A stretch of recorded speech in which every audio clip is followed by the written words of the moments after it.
Good afternoon, ladies and gentlemen. Welcome to beautiful Malvern here in the British countryside in Worcestershire. Good afternoon to you all. My name is Alex. I'm your host and MC for our Great British STIHL GB Pro Championships. It's our 10th championships, and you are expecting to see some white-hot action with chainsaws, with axes, 2-metre long saws. It's all to come on this very stage. White-hot action. You're going to see speed, strength, endurance, discipline and concentration from our top athletes that this country has produced. Are we ready to go, folks? That's about 6 of you. Are you ready to go?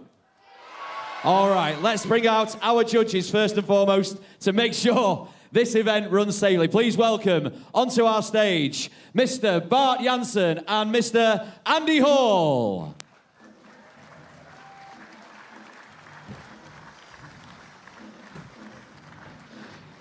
Okay, so Bart and Andy are going to make sure this event runs smoothly and safely. And of course, a bit like VAR, we've got our video judge in the truck. We have Jules Jansen, making sure that as the axes fall and the saws run through the wood, everything is watertight. We're expecting some British records to fall as well today. So Jules in the truck, he will have his eye on everything. There he is with his team. Ready to go. Yes, thank you, Jules. All right, folks, let's bring out the cream of the crop. We need some athletes. Are you ready to meet them? Okay, here we go. Let's welcome on to the stage here at Malvern. Firstly, from Middlewich in Cheshire, he's an instructor and lecturer. Please welcome John Tunstall.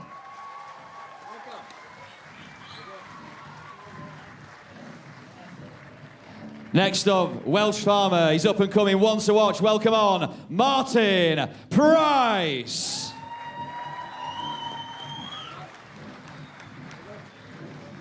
We welcome Dan Whelan. Dan is a tree surgeon from Shropshire, and he's also a 3-time world champion in pole climbing. Next up, he's a former Irish Rugby League international. He's got support all the way from Ireland as well. Give it up for Gavin Thompson.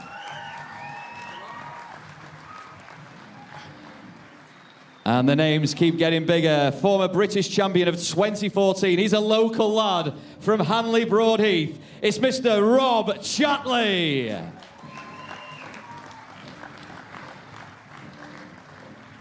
Coming onto the stage from Denbigh in Wales. Several pro tournaments under his belt. Please welcome Osh Williams.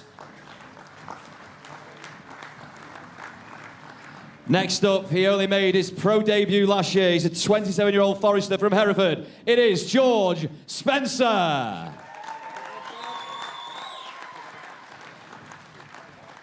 A debutant back in 2021, posting a 3rd place finish from Bear Regent in Dorset. It is Tom Redmond.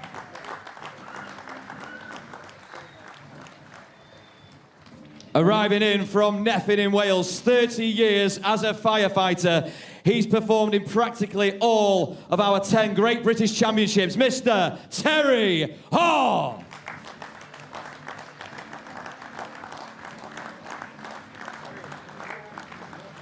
With a great tradition of axemen from Knighton in Wales. Our runner-up in 2019, it is Johnny Lewis.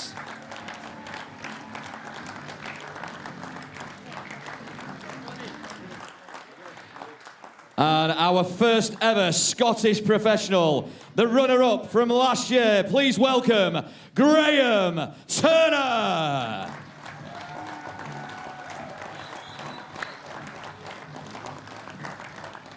And our 12th and final athlete, he's been chopping since he was 15 years old. He's been chopping for 17 years. He is our reigning Great British champion, Glenn Penlington.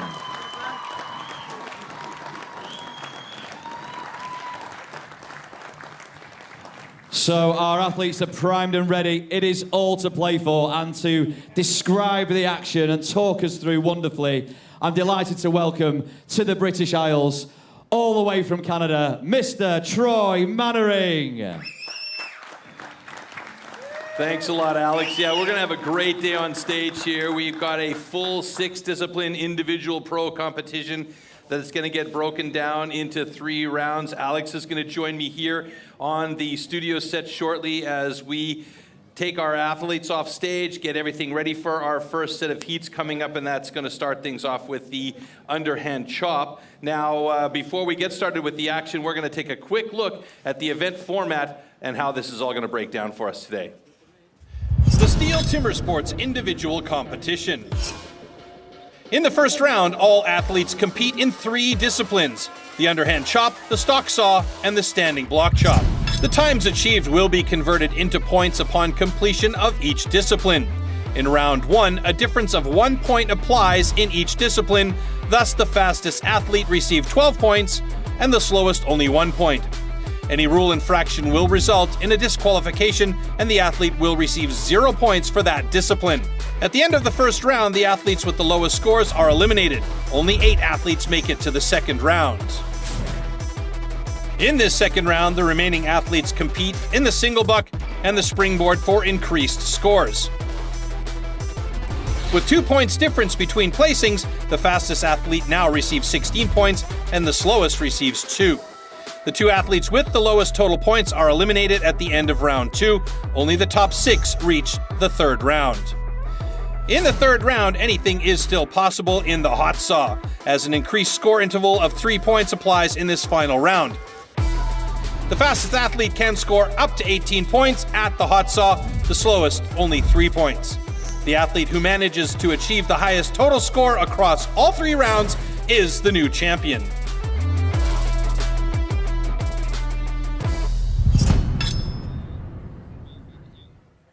Okay, so we are about ready to start. This is where the excitement builds and all those months of training since we were here last year comes to a climax, and our athletes can get on the stage and begin their quest to become the British champion. Troy, we are about ready to go with our first heat. Yep. It is the standing block chop. Let's see how it's going to unfold.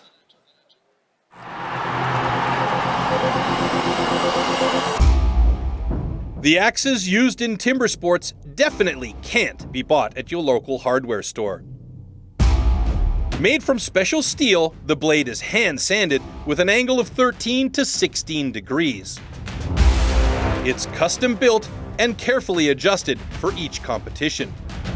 The weight is around 3 kilos and it's about 80 centimeters long. The blade is so sharp that you could shave with it.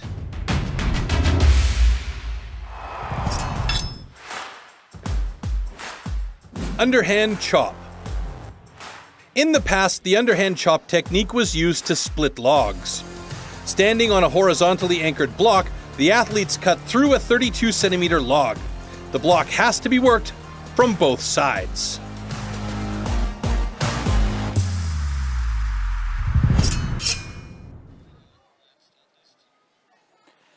So we're about ready to go here with the underhand chop. I got so excited, Troy, that I'm announcing the wrong disciplines, but we are firmly ready to go with the underhand chop. What's it all about and who we got taking part right now? Well, you can see from our starting list, we've got Tunstall going up against Price in Heat 1, and Whalen and Thompson going up against each other in Heat 2.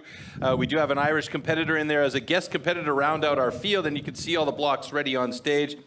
The object here, like you saw from the tool and description, is to get through that block as quickly as possible and gain as many points. Now, you'll see 2 athletes on stage, but they will not be competing in a knockout format. This is all about getting the fastest time possible. And here is our first heat, John Tunstall and Martin Price.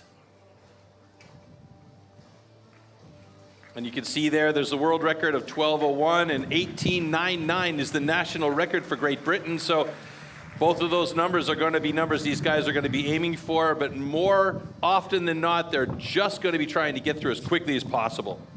See John making his final preparations there. Underhand chop is his favourite discipline, he says. It's the one he's practiced the most, rehearsed the most, trained for the most, and it's because it's just him against the log. All right, here we go with our first discipline of the day. Okay, gentlemen, Athletes, ready! Stand to your timber. 3, 2, 1, go! John Tunstall with a nice start. He had the axe swing on the way up before the whistle blew, so that's good. That means he was prepared for action as they both start getting working on the first side of that block. Nice to see some big chips flying out as they make minor adjustments up and down the block, 2 hits on each side to try and get as much material out of there as possible. And there you see from Martin Price, he's got some pretty accurate shots there. Martin Price stepping down really quickly though. Got to make sure that you stay on that block when you're swinging the axe. Now Martin already moved over to the other side of his block as the time passes 35 seconds here. John Tunstall still on the first side of his block. Oh, some big chips coming out for Martin Price there, as we may see him getting through that block fairly quickly now as he's cutting from the other side facing our live audience. John Tunstall just getting onto the second side of his block now. He's also very accurate, but he's having trouble getting that chip out, and that's going to cause problems because it's just material in the way. On the far side, Martin Price is coming close to getting through that block. He's also coming close to a timeout. Oh, but he's safe with a 1:08.87, so he's got a time on the board, and that is also marked as a personal best. These times, we should also mention, are completely unofficial until we are given the thumbs up from our competition control center and our judges on stage. Tunstall still working through his block, but that is a time limit exceeded, unfortunately for him. So that means that he will be stopped as he did not get through in the 1 minute 30 second allotted time frame. That's a bit of a difficult pill to swallow for any of the athletes because they work so hard on these disciplines to make sure that they are on point. But you got to give it extra props for just continuing to keep on going. That's the fighting mentality right there. Okay, we have a disqualification on stand 1, exceeding the time limit. However, this cut is good. So we do have our first score on the board. Martin Price atop the rankings in Underhand Chop, having a time of 1:08.51. So we'll take a quick look back at the slow-mos here. At the very start, both of these guys really got into it very well, Alex. And I mean, they were doing a good job getting some nice slabs out. I'm just looking at how close those axes are to those athletes' feet, and it is scary. Yeah, it is really scary. And a lot of people question why they're wearing like soft sneakers on there. That's for the grip. So these guys are required to wear chainmail socks and shin guards underneath or over top of their pants. It doesn't matter as long as they wear them to protect themselves from that sharp axe head. You can see both of these guys, Martin Price, John Tunstall, doing a good job. It was just a little bit too much for John today as he went over time, and Martin Price gets our first time in the books at 1:08.51. I noticed at the start, Troy, the axe went up above over the head. Mm-hmm. And then, are they allowed to do that? So when's the timer start? Obviously, can the axe as long as the axe doesn't impact the block before the timer starts and the go is given, it's completely legal. Okay, let's welcome our next 2 athletes onto the stage. We have Dan Whelan and Gavin Thompson.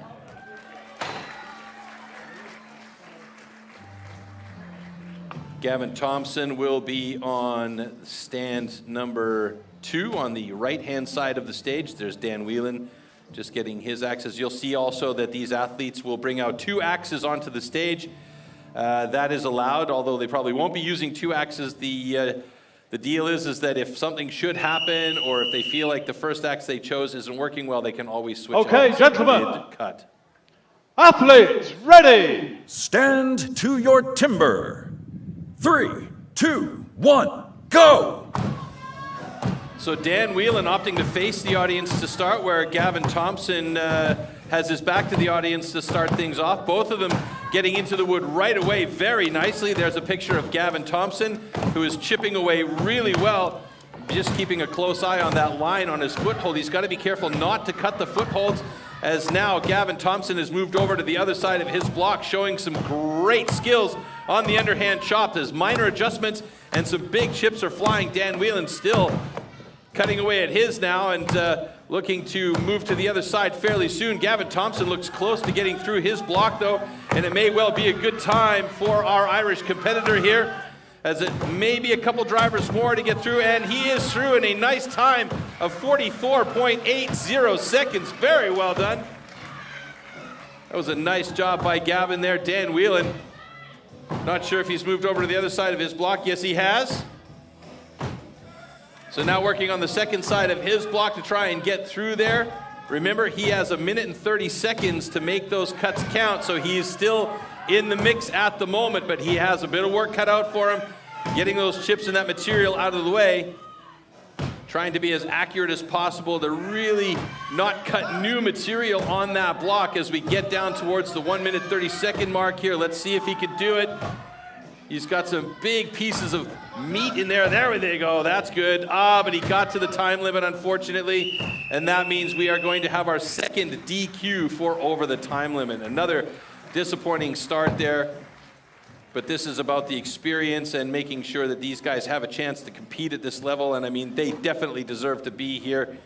It's just one of those situations that happens. Okay, unfortunately, we have a disqualification for exceeding the time limit.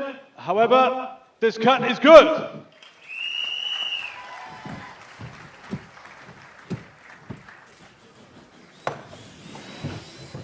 So let's take a look at some of the replays there from the action. Troy, you noticed with Dan particularly, the axe getting stuck.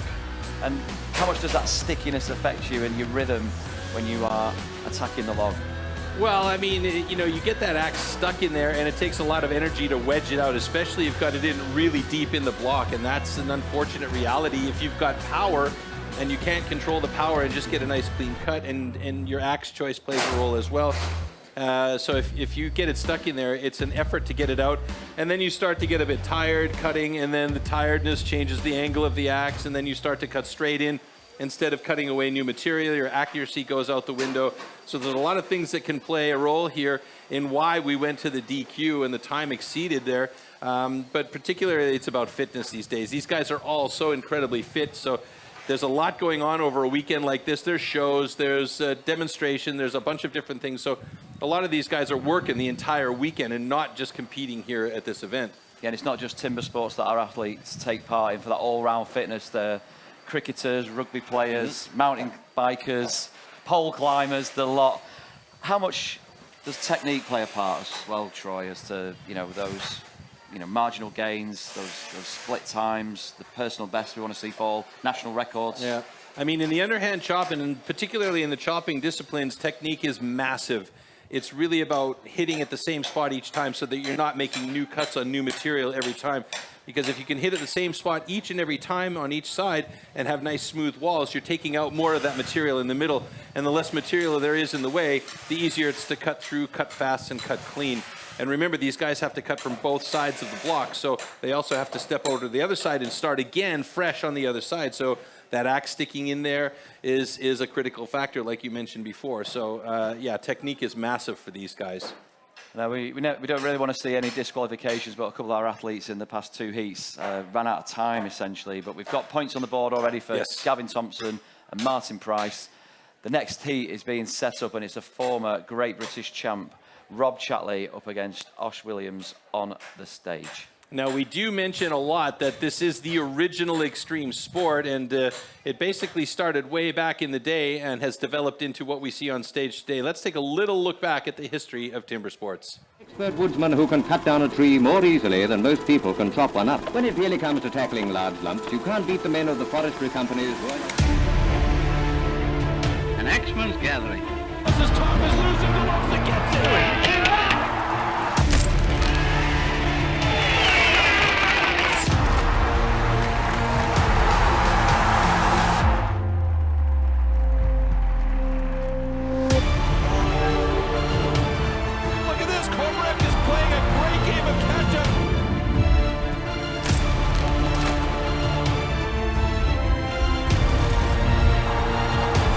Oh my Lord! Matthew Bogart gets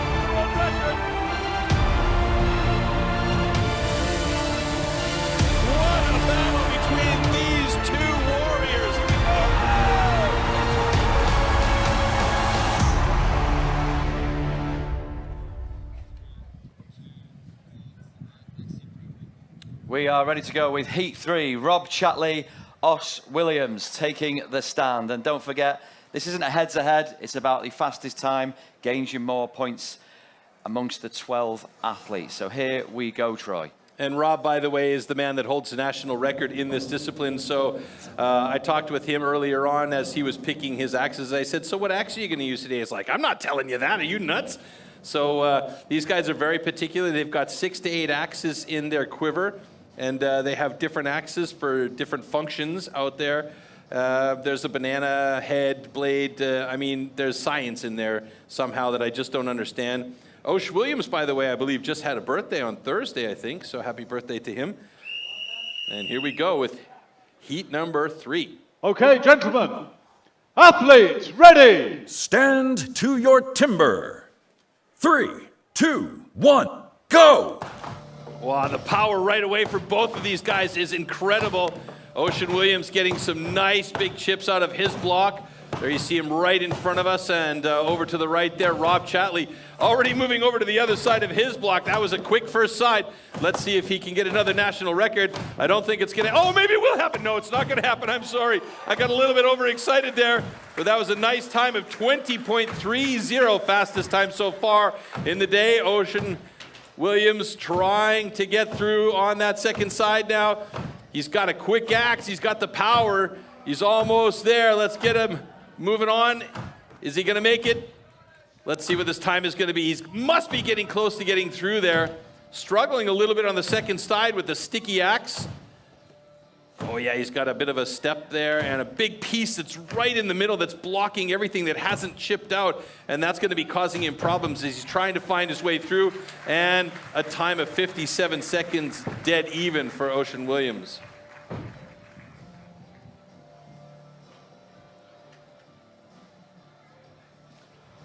Okay, congratulations.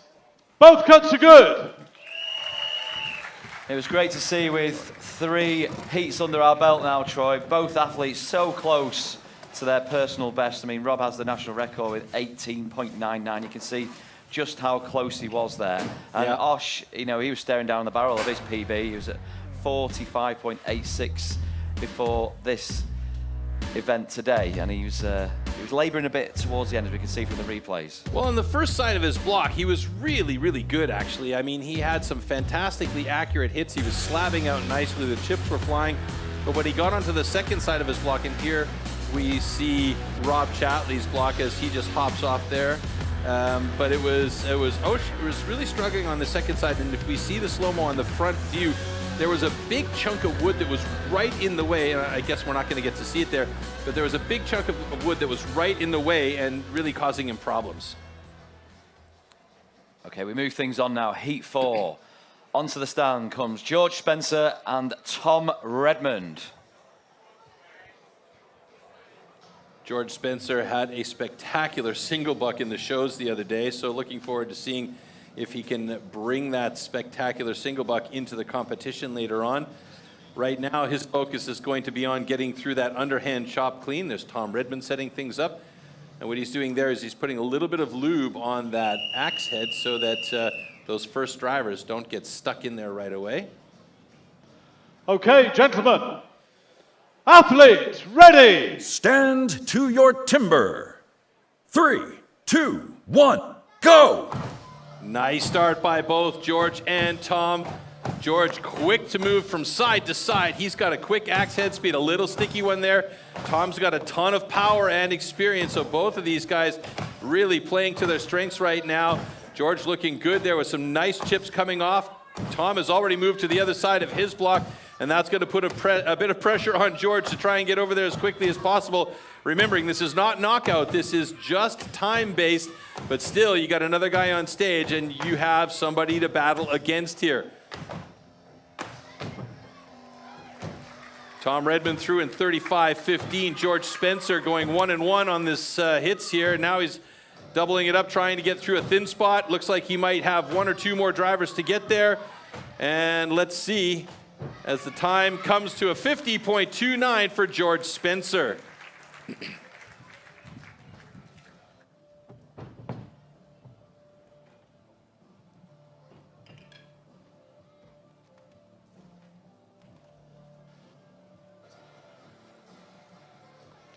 Okay, congratulations.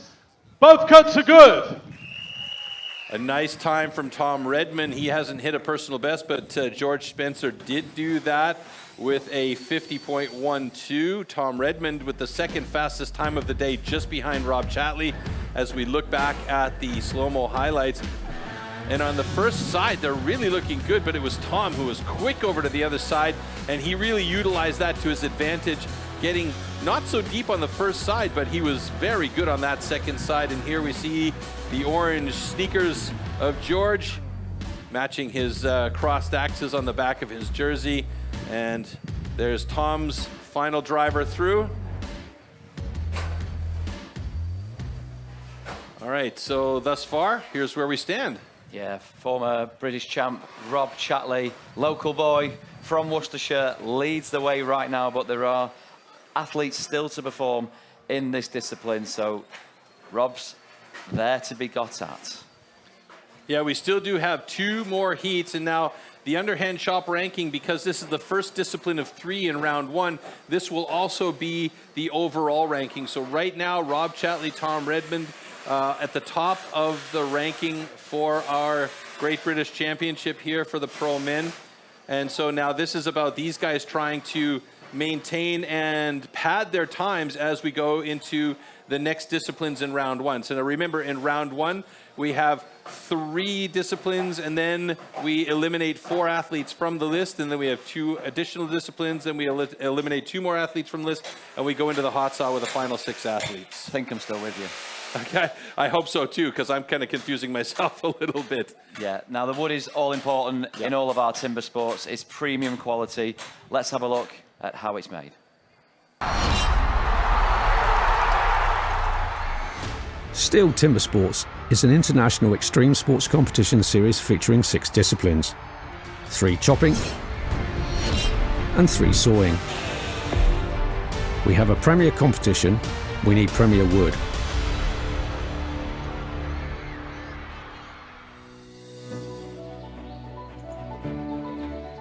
The biggest challenges that I face as part of my role is to ensure that our competitions are supplied with the highest quality wood. Each individual tree is examined for its conformation before processing. We need to make it fair for all athletes. So we are selecting different sections of the trees to use for each of our specific disciplines. Once the trees are felled, extracted and transported to our facilities, we measure, mark and then cut the wood into sized blocks. We then peel the blocks ready for competition.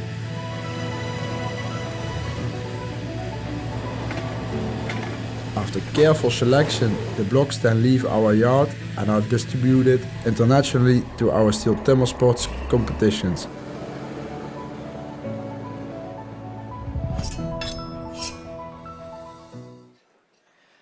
All right, we move on through the heats. Heat 5 sees our proud Scotsman Graham Turner against the Welsh wizard Terry Hoff.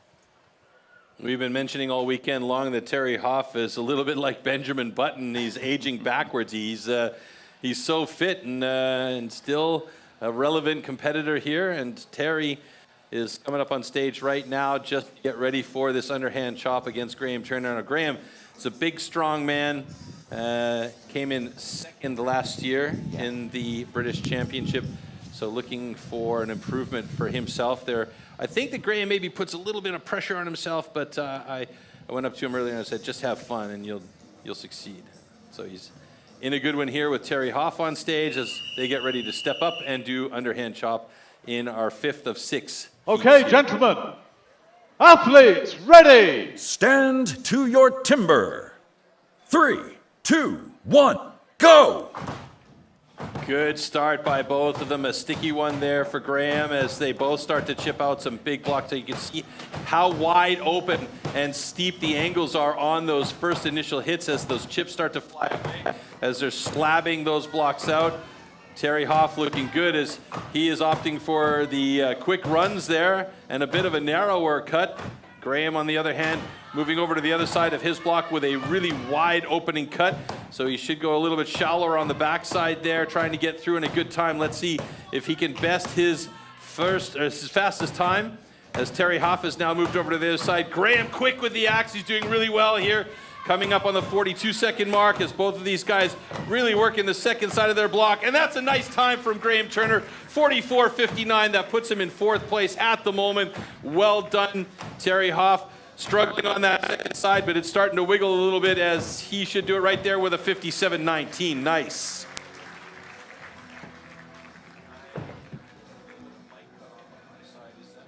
Really solid performance by both our athletes. It's over to Judge Andy Hall for the final verdict.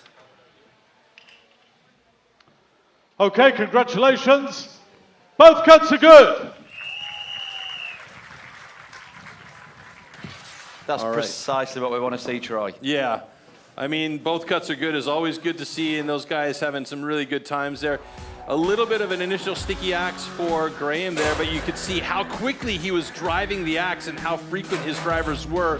Terry Hoff doing very much the same thing on his side, although his first side was a little bit of a narrower cut on the angles of the wall, whereas Graham's first side was quite a bit steeper, so taking out more material on the first side. It's a bit of a tactical thought process, I think, for these guys, as you know, giving them something less to cut through on the second side. And it was a good job, but just a shake of the head from Graham. He doesn't seem too pleased with that time, but right now he's sitting in 3rd place, actually, after the adjustments have been made and the official times are locked in place.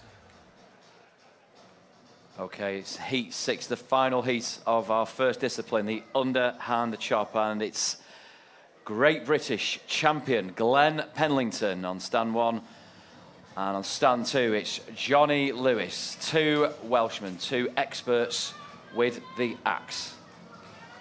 Johnny Lewis, a gentle giant, always got a smile on his face.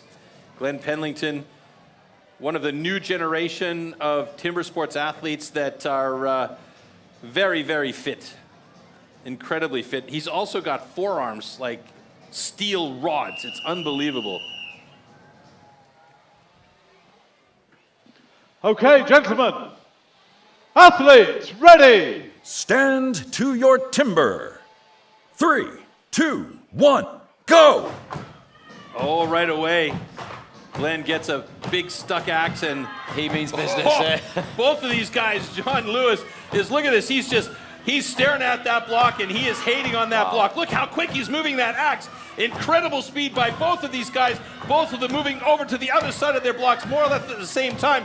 Glenn Penlington a little bit faster to get those chips out. Johnny Lewis trying to keep up with the young man on the other side of the stage. And it's Glenn Penlington with a personal best, 25.98. Absolutely fantastic run from the young man. And John Lewis, he is just not giving up at all. Look at the speed of the axe as he pushes through to try and get through that block. Let's see if he could do it here as he's almost there. Oh, that was a massive sticky axe right there for him. Huge problems. As you can see, it's sneaking through to the other side, and he's just trying to find it, but he's got a knot right there. You can see that little dark section. You never know if you're going to have one until you get into the block, and that can cause major problems, even for a huge man with a record like John Lewis's, and he's got a 59.21. That's going to be an unhappy cut for John Lewis because his personal best was previously 24 and change.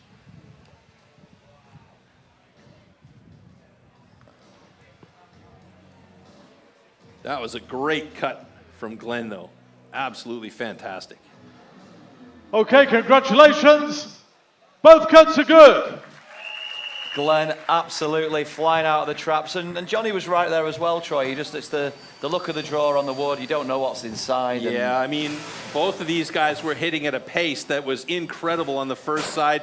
They both turned over to the second side more or less exactly at the same time. You could see even in the slow-mos, the pace of that axe is just incredible. Now, Glenn, he's going up a bit higher with each of his drivers, whereas John, he's kept his body heaped over, and now he switches over to the other side and starts working on the other side of that block. He was quick to get to the other side with Glenn, and Glenn just had the luck of the draw there with a nice clean cut through on his final driver. And that we did see from the front side of John's block, there was a little bit of a dark section in there, which usually indicates that there is a knot, so that's a tough one. Yeah, let's see what's come out in the wash points-wise after that first discipline, the underhand chop. So 4th place upwards, Graham Turner. You can see those fine margins there. Graham taking 9 points, 1 point more than Gavin Thomas, and you can see, you know, it's 0.3 of a second almost. Tom Redmond, he gets 10 points. A personal best for Glenn Penlington, that's enough for 11th place. And you saw just how hard our local boy Rob Chatley was hitting to take all 12 points with a time of 19.91 seconds. So there you have it. The first discipline is done and dusted. Our crew will prepare the stage for the second discipline, which is going to go by so lightning fast, and that is the stock saw. We did have, as you mentioned, a few personal bests in that one, and we always like to see the personal best. It may not be a complete line of personal bests, but what that means is there is improvement stage to stage. And so that's always something nice to see for our athletes. Yeah, and it's, I'm sure Rob Chatley's sitting top of the tree right now. He's got the local support behind him. And we're going to take a look at our next video, which is the next discipline, the stock saw. This is where the chainsaws get primed and ready.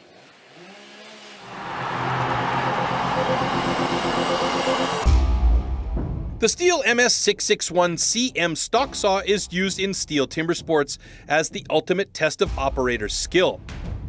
Designed for the toughest jobs in forestry, it produces approximately 7.3 horsepower, has a displacement of 91.1 cc, and weighs 7.4 kilograms. To ensure evenly and fairly matched saws, professional STIHL technicians prepare and test the saws before each competition.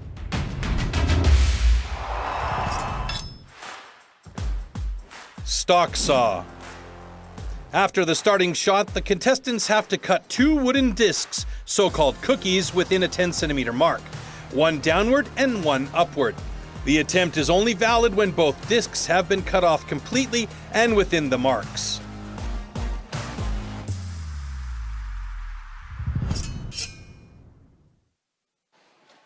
Stock saw, here we go. We've got our heats lined up. 6 heats, 12 athletes. And we are going to see John Tunstall in Heat 1 and Martin Price, the farmer from Prestine Powys in Wales, going head to head. Then it'll be followed by Dan Whelan from Shropshire, he's a tree surgeon, and our Irish guest, Mr. Gavin Thompson. So yes, the stock saw, Heat 1, John Tunstall, Martin Price, ready to take the stand. So we saw these two guys going head-to-head in the underhand chop at the very opening of the competition, and they will go head-to-head once again, this time with the stock saw. However, the difference here is the stock saw isn't all about being muscly and powerful. You also have to have a good feel for the machine that you're operating. You have to hear the engine of the machine. You have to feel it in your hands. If it's starting to, excuse me, if it's starting to bog down, if you feel like the chain is starting to slow down. The last thing you want to do is push too hard on that bar in the wood and make the chain stop, because that will just cause problems for your time. Okay, gentlemen, warm up your saws.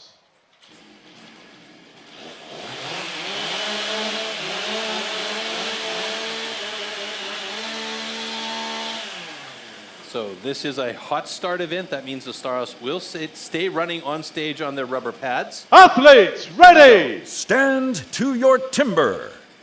3, 2, 1, go! John Tunstall. Wow, John was quick into that wood. Holy smokes, folks. That's about the fastest start I've seen in ages. Martin Price right there with them. But the cut up on John Tunstall is a national record. Unbelievable start by Tunstall. Yes, and a fantastic final cut with a 10.49. What a way to get into the competition here. And Martin Price had to go back and cut another one because I believe he had a cutout, so an incomplete cookie. And that's going to change his time drastically at the end. We'll wait for the final cut through, and let's just see if Tunstall's time will actually count. We do have a cookie in Bart Janssen's hand that does look incomplete, so we may have a problem here.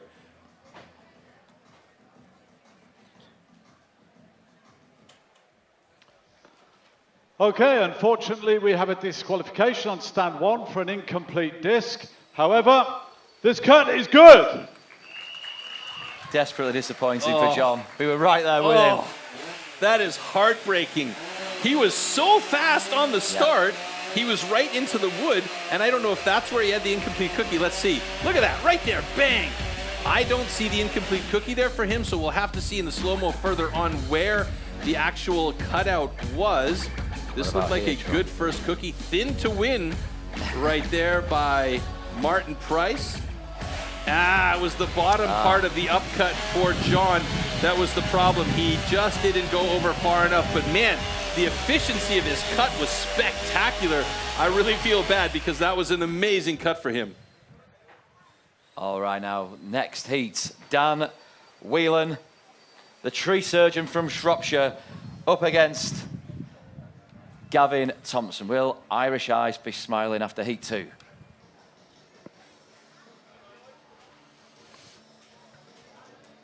So we welcome both athletes onto the stage.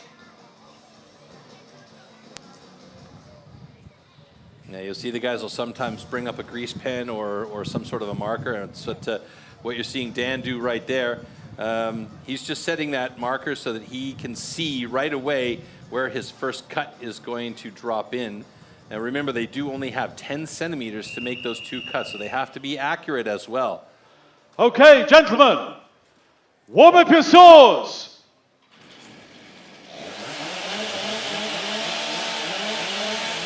Immediate starts by those STIHL MS661 saws. They're so reliable out in the field. Why not in competition? Here we go.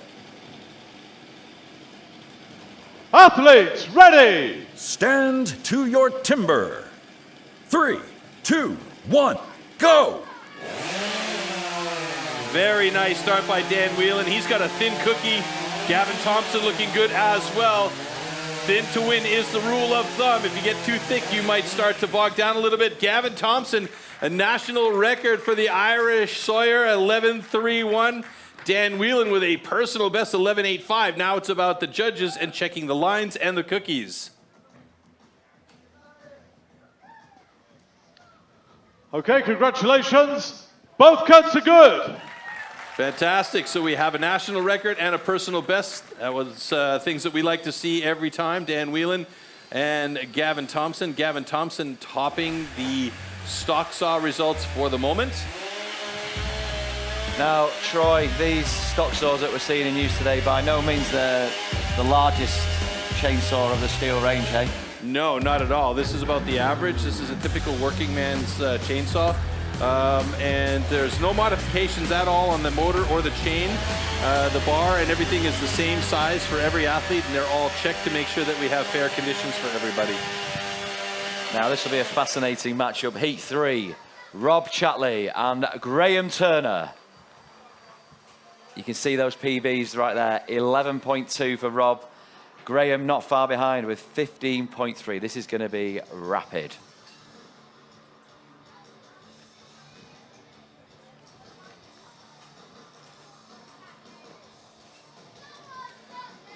And there you see Rob Chatley doing the same thing that many do, just marking up that block to make sure he's got his guideline for the first cut.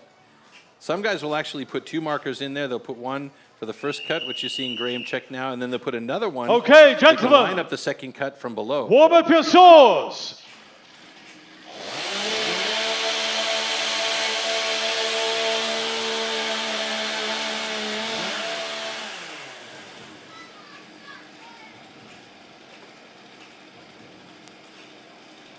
Athletes, ready! Stand to your timber. 3, 2, 1, go! Ooh. Bit of a wacky grab by Rob Chatley, but he got into it. Looks like a nice piece of cookie cut there. Graham Turner right there with him. Does Graham have the faster upcut? He does! Graham Turner, our personal best, 11.45. Rob Chatley struggling with a thick second cookie. He had to reset, I believe. It looks like he had a cutout and had to reset, and he goes in with a 15.54. They'll check that really quickly to make sure that second cookie was massive. Graham happy about that. Okay, congratulations. Both cuts are good. Troy, there's been some training put in by all our athletes. In the lead up to these events, everyone's looking really strong. Yeah, everybody's looking very good. You can see where the guys have been putting in the time training. You can see right there was just a little bit of a miscrap by Rob, and I think his time would have been a bit faster. He did have a very nice first cookie, and here you can see Graham on his first cut. The transition was a bit of a swing down, but he got back into a nice line on the wood and you can see the angle of his saw was beautiful. He fulcrumed that up right to the final cut, and very nicely done. You can see right there, there's a little cutout, and Rob had to reset, obviously, and that's why his time was that much slower than what he expected to have. So we are moving on to Heat 4. Two Welshmen on the stand, Terry Hoff and Osh Williams. My goodness, I'm just looking at the overall standings at the moment. Rob Chatley, Graham Turner, and Gavin Thompson, all with 20 points after 2 disciplines so far. So that's unbelievable. Another favourite event for both our athletes, but for both Terry and Osh. PBs, 11.45 for Terry and 12.13 for Osh. Troy, I was going to ask, you know, on that first cookie cut, when the wood falls, how off-putting, how pivotal can that be to the athletes? Can it get in the way? Can it disrupt? It depends on how it falls, but normally it will fall and land on its edge and fall off to the side. Sometimes, if the saw just gives it a bit of a spin, it will hit the deck and roll away. Okay, but I think these guys are so focused that they just don't notice it. They just focus on the next thing that has to happen.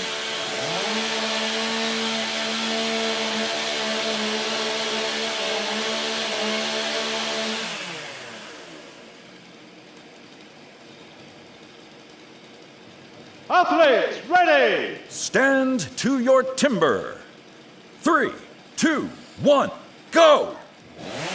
So we got a couple of good sawyers here. Terry Hoff with a ton of experience. Osh Williams, very good feeling with these saws in hand as he steps into and leans into that saw. He's going to have a good cut. There's a nice time for Osh Williams, 11.49. Terry Hoff with an 11.76. How close is that? Fantastic cuts for both of those guys. Just an amazing run through. Yeah, we're now on 4 PBs and a national record from 8 athletes so far in this. This is outstanding work. Love it. Okay, congratulations. Both cuts are good.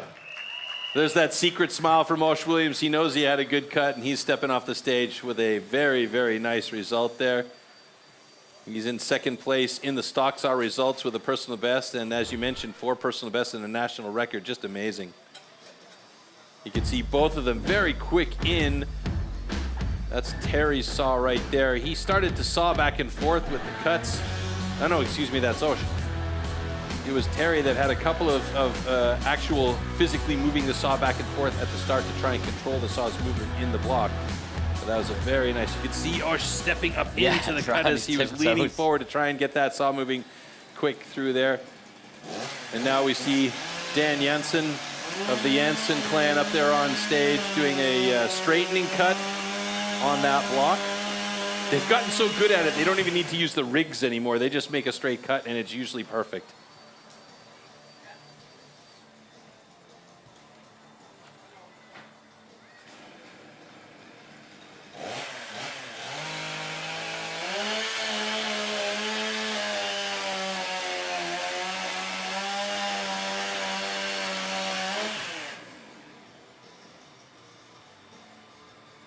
So heat number 5 coming up will be between Glenn Penlington and Tom Redmond.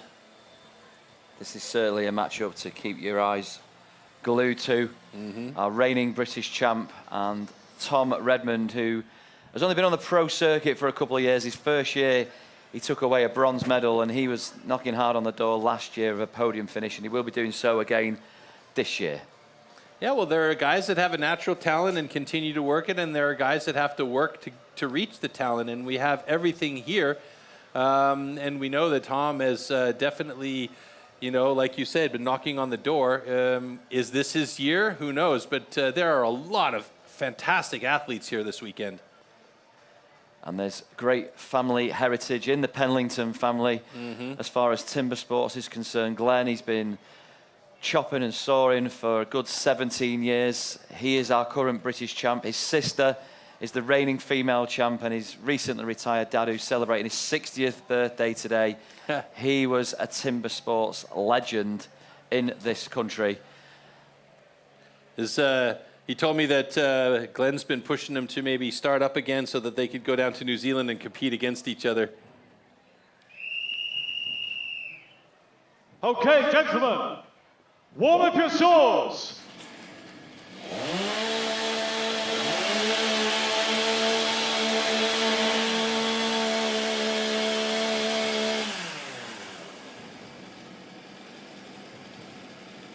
Tom likes that engine hot. Athletes, ready. Stand to your timber.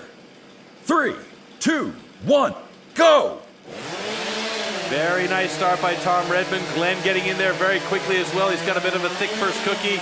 Transition for both of them is fantastic, but Redmond has a cutout, so he's got to reposition and get it. And Glenn gets it in 11:49, and even with the cutout, Tom Redmond's got 14. That's an amazing run for him. That puts him in 7th in the stock saw results at the moment. These are, of course, unofficial times, as always, until given the thumbs up by our on-stage judges and the final count from the Competition Control Center.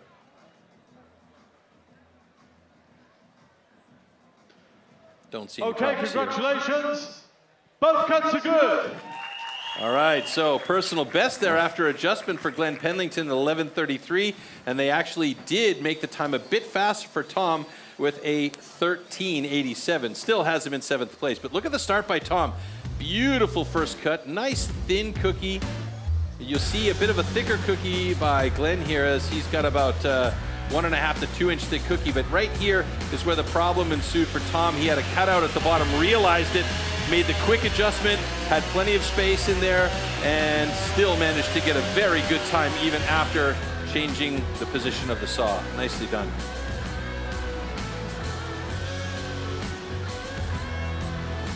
Troy, it's so pleasing to see all these personal bests today from our athletes, and Yeah. you know, the training they put in, the dedication they apply to the sport. And these two athletes next up are no different. Johnny Lewis, George Spencer.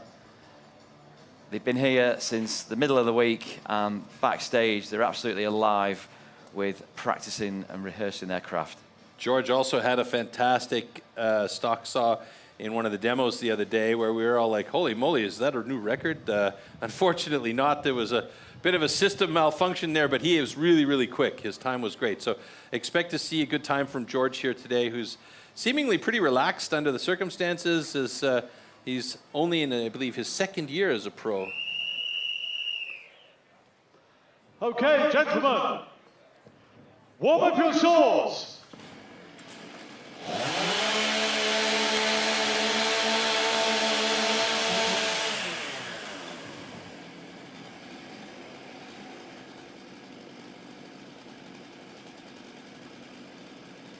Athletes, ready. Stand to your timber.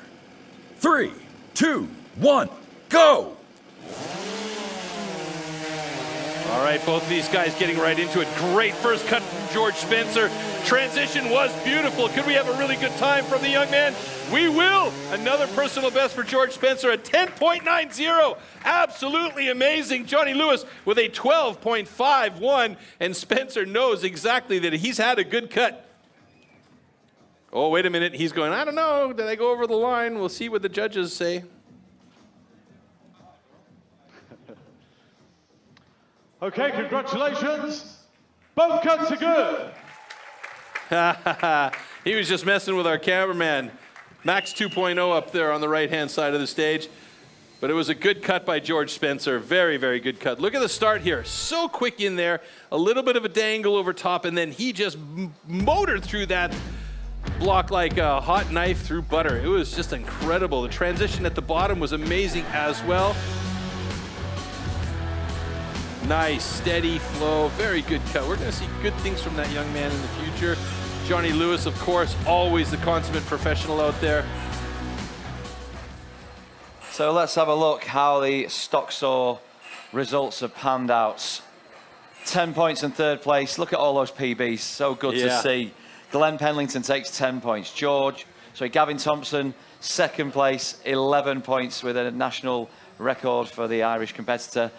And top of the shop, the full 12 points with a personal best time of 10.81. Congratulations to George Spencer. And that's going to change our overall ranking slightly now with 2 disciplines finished. Let's take a look at how that affects that. And this is mightily close. Oh, yeah. Glenn Pendleton atop there with 2 really good, steady results. Thompson in second, George Spencer nicely placed in third, Graham Turner in fourth, and Rob Chatley in fifth place. So anything can happen among the top 5 guys, and there's still space for the guys in the top 8 to actually make an effect as the next disciplines come along. And we will be moving on to the standing block chop next. So this is a really fun one here. Troy, I wanted to ask you because, you know, seeing big improvements from our athletes, loads of personal bests, tumbling and falling. How do we rank as an international force, Great Britain, against, you know, some of the heavyweights? Well, that's a tough question because timber sports actually initiated very early on in Great Britain and places like Australia and New Zealand. So, I mean, you can definitely say among the top-ranked nations in the world, Great Britain is right up there. They're always in the mix. They're always making it difficult on the other athletes. It's just the small things like we've been talking about all day, minor changes that are going to make the steps and improvements. And guys like Glenn Pendleton and George Spencer are going to be the ones that are going to drag the rest of them kicking and screaming into the next level of professionalism in steel timber sports. Yeah, we're hoping it's athletes like Glenn and George that can propel us on the international stage. This autumn, over in Stuttgart, the home of timber sports, yes, the World Championships is going home. Let's take a look at what's in store. Herzlich willkommen, Stuttgart!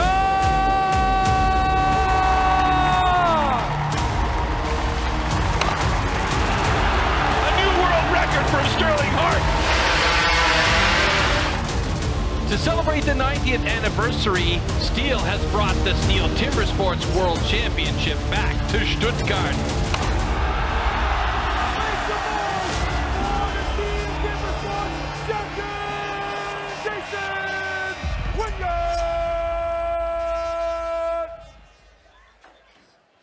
All right, so that's going to be exciting in Stuttgart. It's always a good time in that area of the world for sports, timber sports in particular, because that is the home of STIHL. Now we've got another classic timber sport on this very stage here in Malvern, Worcestershire for the next instalment of our Great British Championship. It's the standing block chop. What can we expect from this, Troy? A lot of tension, I'm telling you. This is a very difficult discipline to become good at. Athletes will generally learn underhand chop with the axe first before going to the standing block chop. And we're going to find out a little bit more about the standing block and this discipline right now. Standing block chop. At the standing block chop, the felling of a tree with an axe is simulated. A vertically positioned wooden block with a diameter of 30 centimeters has to be cut through both sides. A powerful and precise swing with the axe is the premise of a good result. Athletes are ready. This is the start list for the standing block chop. We've got 6 heats, our 12 athletes all back in the mix. John Tunstall is in heat 1 up against Martin Price. Then we follow right the way through, so each and every athlete will take to the stand. Here we go. And there you see our 4 standing block chop stands ready to go. And again, John Tunstall going up against Martin Price in that first heat. These guys are seemingly head-to-head all day long today. The question is, how will both of these guys, after having 2 disciplines under their belts, react in the 3rd discipline? Yeah. We also should mention this is the final discipline of round 1. We will eliminate 4 athletes from the list as they head into round 2. We have to get through this final and 3rd and final discipline here in this round in order to make sure we have our points allotted for each of these guys. Yeah, Martin Price, the farmer from Powys in Wales.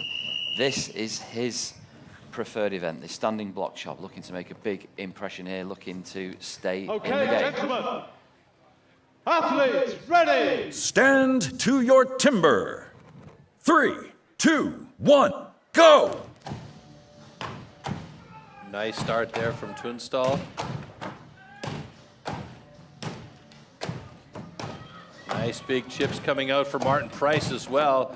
Yeah, you can see this is his favorite discipline. He's got some really accurate drivers there as he shifts over to the other side of his block fairly quickly. Tunstall right there with him, I believe. He's already on his 2nd side of the block. I'm not 100% sure there because we only had the picture from Martin Price. And Martin looking like he might be close to getting through there. That block is wiggling on the stand. Let's see if he can get through there quickly. Time coming in on 40 seconds. No, excuse me, Tunstall was not over there, and Martin Price drops it in 39.23. Tunstall now working on the second side of his block. The timer stopped, so that will still be going on the backup timer in our competition control center. We also have a timeout that will be considered here, but Tunstall still working on the second side of his block. He's against the clock as well now, Troy. He is against the clock now as well, and you can see he's tired, and the effort that he's put in the first two disciplines is starting to affect how the accuracy is in this third discipline here, as he's cutting straight in on a lot of these hits. Now he's getting close to dropping the block. One more driver should do it. Oh, it's going to be two. Yeah, there he goes. He's got himself a time in the blocks here. Hopefully, yeah, 127.64. Oh boy, he came close to being at the DQ limit of the time there. Well done to get through and get a time on the board, though. And that has to be pleasing for John Tunstall. He's... Okay, congratulations. Both cuts are good. Yeah, John's first points of the day. Martin, can he stay in the competition with a very impressive standing block chop? Let's take a look at the replays, Troy. Great technique from both the athletes, with the beautiful backdrop of the Malvern Hills here in Worcestershire. Yeah, you can see those cuts for Martin were really nice and accurate, and this is something that these guys will work a lot on to make sure that their accuracy is very good, because as I was saying earlier with the underhand chop, it's the same for the standing block chop. The more accurate you are, the faster your cuts are, because you're cutting into the same line and you're not cutting new materials every single time. That was a nice final driver there for Martin. Well done. And we see in the background John working hard on the second side of his block, and his aim at that point was just to get through there without getting a DQ for time out. So yeah, good job by both those guys. Moving on with Heat 2, Dan Whelan and Gavin Thompson. Couple of handsome fellas there.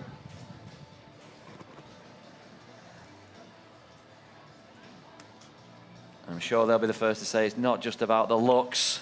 I mean, both of these gentlemen are quite big. Gavin, fairly tall man, so in theory, he can use that to his advantage by stepping back from the block and getting a little bit more power into the drivers on the block. But he's got to be clean with each of those drivers. So far today, we've seen that Gavin is definitely a skilled competitor. Okay, gentlemen. In the underhand chop, he was in fifth place. Stand Stock to saw, your he was timber. second in standing block chop. 3, Let's see where 2, he ends up. 1, go!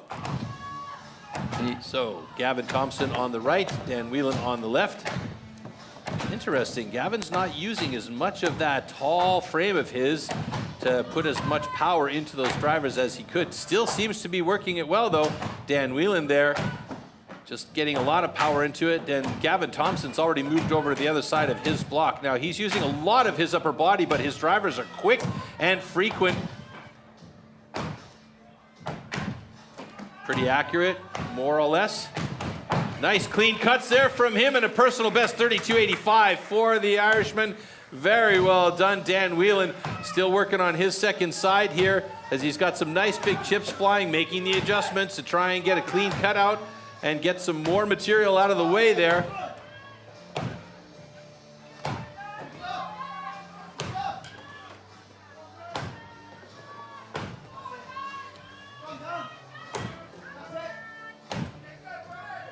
He's got lots of friends and family in the audience here. We can hear them screaming and cheering him on as he's trying to get through there. He's got another 20 seconds to make it happen. He should have no problem with that. A bit of a sticky axe right there as he's getting close. You can see that top block start to wiggle and waggle. One more should do it. And there it is. Sends it out into left field with a nice final driver. And he'll take that as a personal day, best any day of the week, and start to make improvements on that the next time he hits the practice session.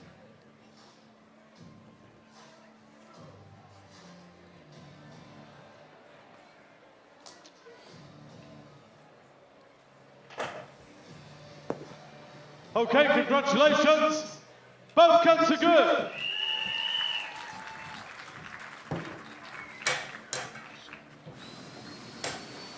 All right, Gavin Thompson now is interesting because I saw him come up on stage and I said he's a tall man. He can use that frame of his for a wide stance, but he didn't take a very wide stance, but he was using that upper body. He's got a ton of power, clearly, as he was just hammering away on that block. Now, Dan, he was a little bit farther back from the block. You can see he's dumping into it by bending his legs, turning his hips, and really putting power into the axe. So the technique is there. He needs to work on the power and the activity and the action with the angle of the saw, with the angle of the axe to really get some clean cuts. And here you can see some really nice clean lines by Gavin.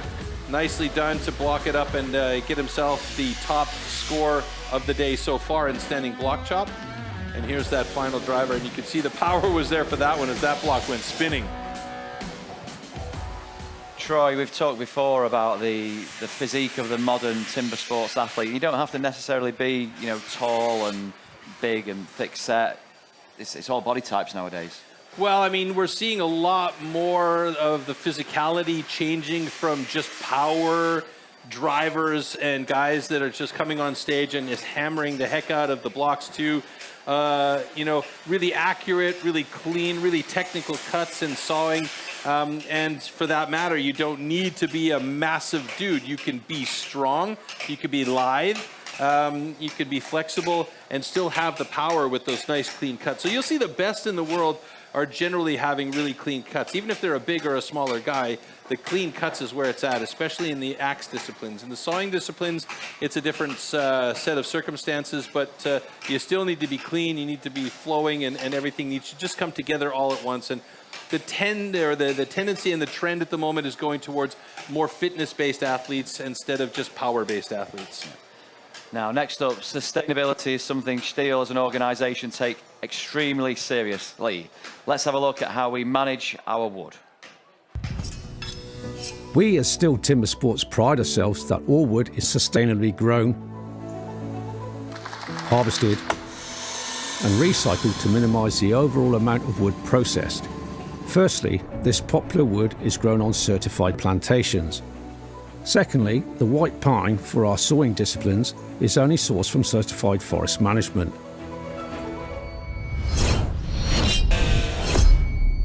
After all our STIHL competitions, all the spent wood is collected and recycled right down to the wood chips and sawdust, which, for example, is converted into renewable energy in the form of wood pellets for biomass.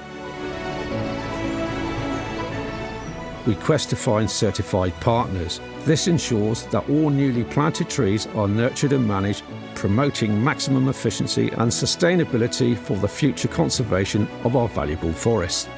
Therefore, as you can see, with good harvesting practices and good management with silviculture, the ground is quickly replaced by new trees, or could even be used for arable for farmers and future rotations. This is where the screw gets turned now. We could see 12 athletes go, reduced to 8.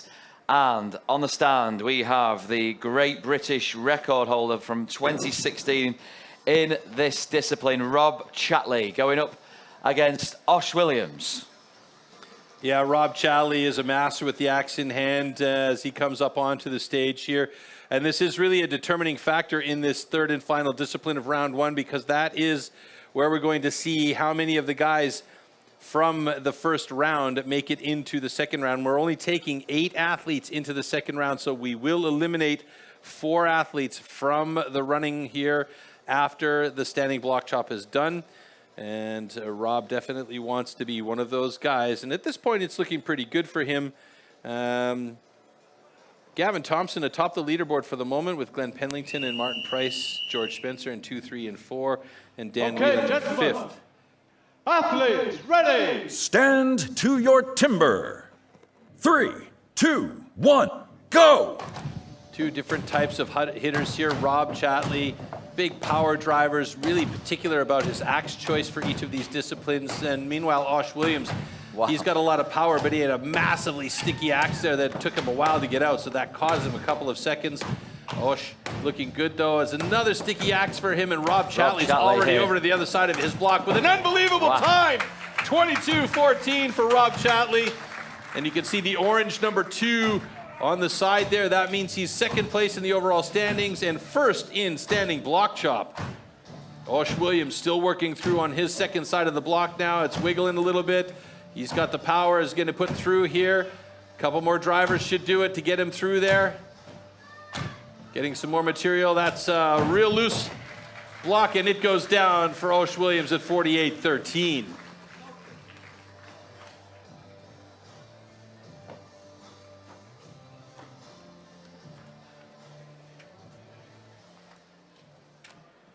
Okay, congratulations.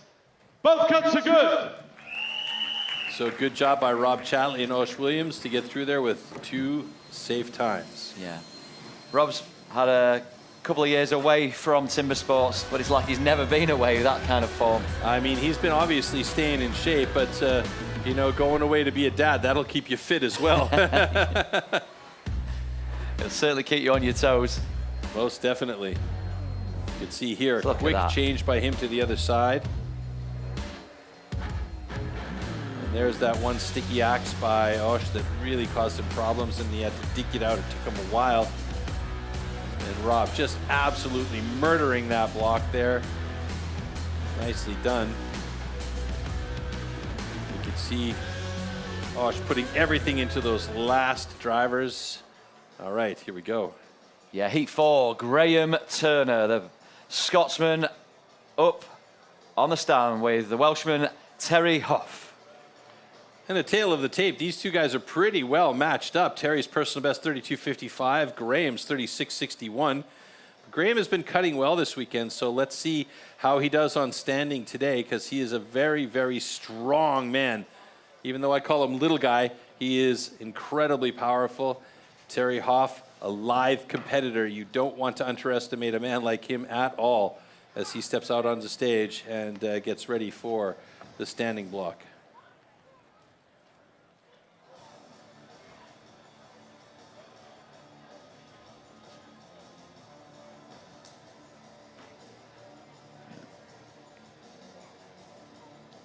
Terry's a bit of a fitness freak. He's a keen swimmer.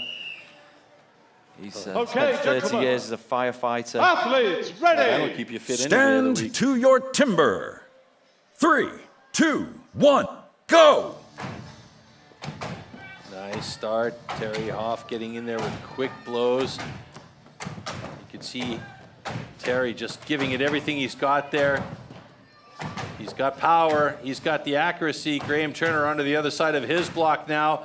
These guys working hard to get through there quickly. Graham was actually faster to the second side of his block than Terry was, and it looked like it might be close between them. It's Graham Turner with a personal best, 24.09. Well done, young man, as he's got himself another personal best in the books this weekend. Terry Hoff, and he gets through into 33.66.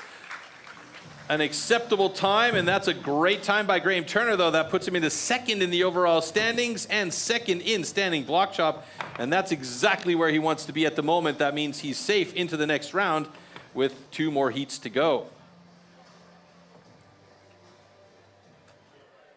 Okay, congratulations. Both cuts are good. Graham has cited this event, the standing block chop, as one of his preferred events, and it's clear to see why. With a performance like that, let's have a look at the replays here, Troy. He was getting into that, and Terry as well, like great times, great techniques, cutting through the wood like butter. Yeah, really well done. The thing that was surprising for me, though, is that Terry has changed his driver style a little bit, and he was much faster with the frequency of his hits, which I really like to see. Now, Graham going for those big power hits on his block, and you know, you just can't defend against that when you've got as much power as Graham does in his arms and upper body. And there, the final 2 drivers by Terry Hoff. Just a fantastic effort. So, 8 athletes. You've seen 4 more to come.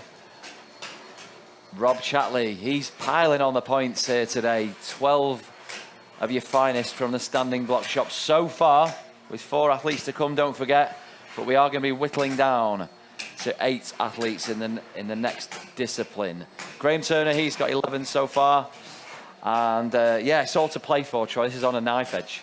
Yeah, we do have 2 more heats to go, including Glenn Pendleton and Tom Redmond, John Lewis and George Spencer. So all of these guys really, really good with the axe in hand for the standing block chop in particular.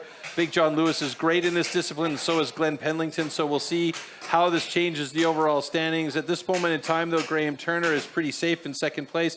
Even if he gets pushed down 4 spots, he's still going to be in the next round. So that's important for him. And the last 2 heats coming up here will determine who will actually be in that final round. And then it's going to get exciting as we move into round 2 with 8 athletes and our next sets of disciplines. But first, 2 more to go here in standing block. Yeah, and the heats and the disciplines will keep on coming here in Malvern, Worcestershire. But right now, we're going to see some short commercial messages. We'll see you very shortly. Get your garden ready with premium quality cordless tools by STIHL. And the next heat is with us, heat 5, the standing block chop. George Spencer and our reigning British champion, Glenn Pendleton. This should be a good battle. George has been cutting well this weekend. We always know Glenn is a solid, stable competitor. He's also been cutting well this weekend in the demos. So let's see. It might be between these 2 guys coming down to the luck of the draw on the block. It should be a good battle between these 2. Very, very good competitors.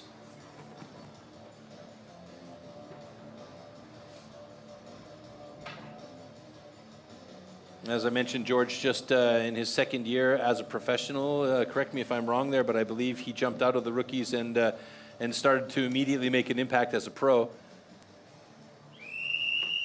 Yeah, he was second place finish in the British rookies in Athletes, 2021. ready. Stand to your timber. 3, 2, 1, go! Nice start, a bit sticky for both of these guys actually, and then George just gets into the frequency of his hits. Glenn doing the same thing on the far side. Ooh, this is going to be a tight one between these 2 as they both go over to the second side of their blocks, and maybe George a half stroke ahead of Glenn, but you can see Glenn using the entire length of that axe for the swings. Those are just fantastic drivers by Glenn, and he should be through any second now, and he's done it for a personal best 24:35. George Spencer a little bit slower on the second side. Maybe he went around the corner too soon, and he's cutting through to try and get that block off, and it should be any second now for George, and that is a 37:68 for George Spencer. He definitely wanted more out of that, but he cut well today.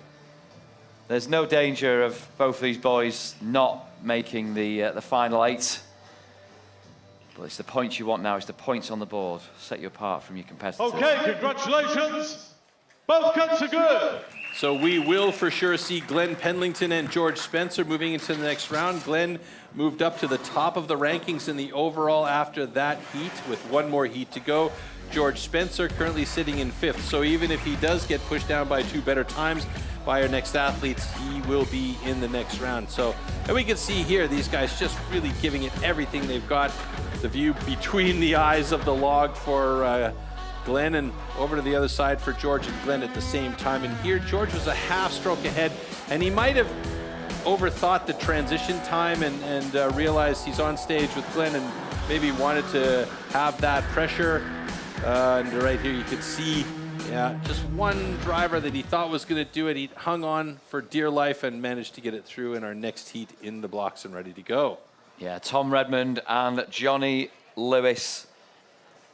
Tom making waves as he recently joined our professional circuit. Johnny, he's been around the block, but he's always in the mix. Do not rule out Johnny Lewis for a podium finish today.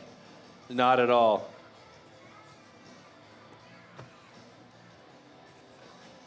And this is the discipline where he's incredibly strong. I'll be surprised if that wood remains on the stand with the power that Johnny Lewis exudes.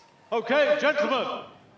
Athletes, ready. Stand to your timber. 3, 2, 1, go! Tom Redmond, close on your screen here, and there's Johnny Lewis. Both of them getting right into it with some heavy drivers. We've got a stage that's shaking right now. Ooh. Johnny Lewis over to the other side. He was very shallow on his first cuts, going wide on these ones, and Tom Redmond over to the other side of his block now, as both of them working their way through that block as we get to the 25-second mark. Tom Redmond's got it, 28:39.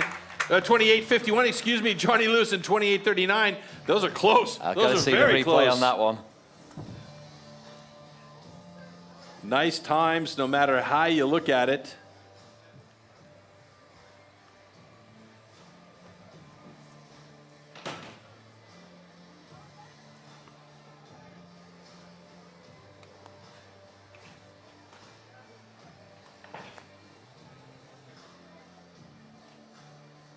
Okay, congratulations. Both cuts are good. So Johnny Lewis was just a hair faster after the correction, 28:15 to 28:25, but those are minuscule times between those two gentlemen as we take a look back at the slow-mo replays. Now, interesting situation here with Johnny Lewis. His first side, he had some very narrow cuts. It was almost like an eye line, and then he switched over to the other side and started going with those big, wider open cuts. And you can see for Tom's, he had big, wider open cuts on the first side. However you cut it, it works for you. And look at how close that was between those two guys. That was an unbelievable heat.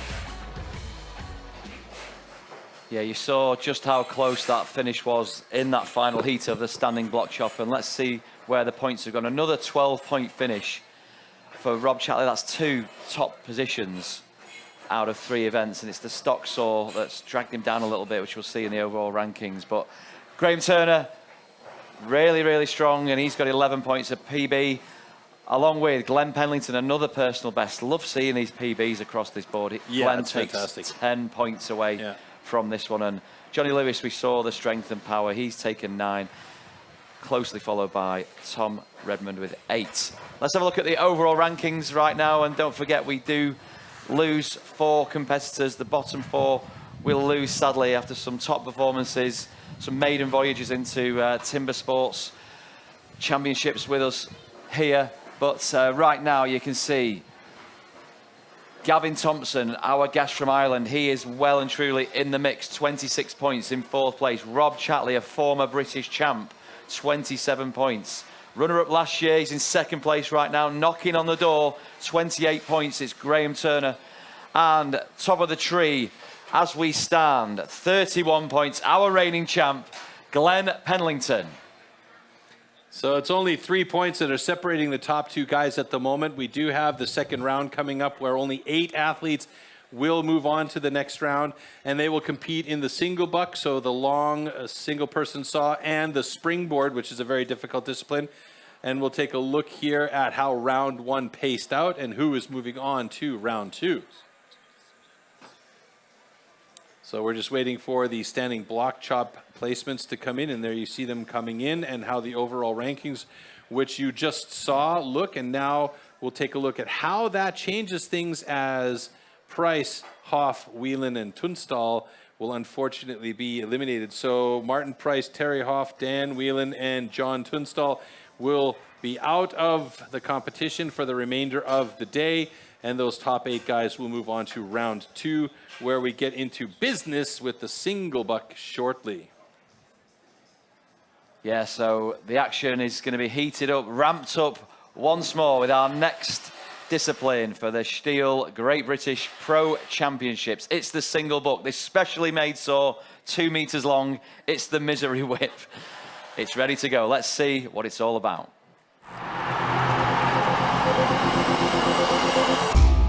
The 2-meter-long cross-cut saw used for the single buck discipline is made especially for competition. A series of consistently patterned 10-centimeter-long teeth are cut with a laser on one side of the saw and then hand-sharpened. Saw teeth are divided into 2 types, cutters and rakers, just like on the old-school saws. The saw weighs about 5 kilos and its base price starts at around €1,500.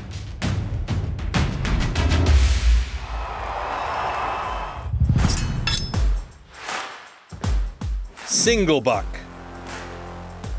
The single buck is a one-man saw about 2 meters long. With this, the athletes have to cut off a complete disc of a 46 centimeter thick wooden block. The perfect interplay between rhythm and strength is the key to success.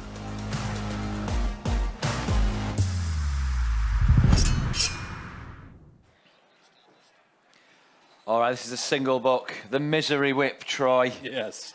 Is it ever?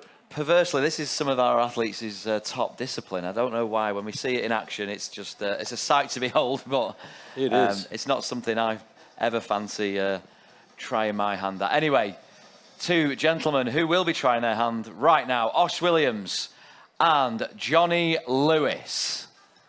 So that's our first heat lineup. These are a couple of guys that are pretty well versed in the single buck, the misery whip in particular. John Lewis, his personal best of 21 and change. And there we see Osh Williams setting his saw in the line. Now what they'll do here is they'll set the saw. Some of the guys, like what we're seeing Osh do, turn it upside down. They'll use it to slide it back and forth in that preset line to clear out any of the excess sawdust and chips, and then make sure that their couple of practice strokes aren't actually making a cut. And you can see how precise the setup is for John Lewis here. He knows exactly where he wants it to sit. Troy, you mentioned to me previously with this thing that dancing skills come in handy. Yeah, you got to be able to use your hips in this one. You push off that back leg, twist your hips, use the power of the core, and you know, it's not just about pushing back and forth with your arms. If you do that, you'll just spend yourself silly, and you'll have zero efficiency. Now, if you've got a really good single buck sawyer on stage, you'll see him with a good stance like you see John Lewis have. Watch this one between these two gentlemen. Stand to your timber. 3, 2, 1, go! So right away, Osh Williams gets that saw moving, and he's trying to be as efficient as possible by using the entire length of that 2-meter saw. A little small hookup. John Williams on the backside has a bit of a steeper angle as he's a taller man, and so he's trying to ramp it down, but he also got hooked up on the pullback through, and it looks like we might see Osh Williams get this one a little bit faster than John Lewis, although Osh did get hooked up. It's going to be close at the end. Oh my goodness, 26.84 to a 26.80. Osh Williams has himself a very good personal best right there. So that was a nice run by both of them. A couple of hookups, a couple of angle changes that got those 10-centimeter long teeth stopping the blade from moving.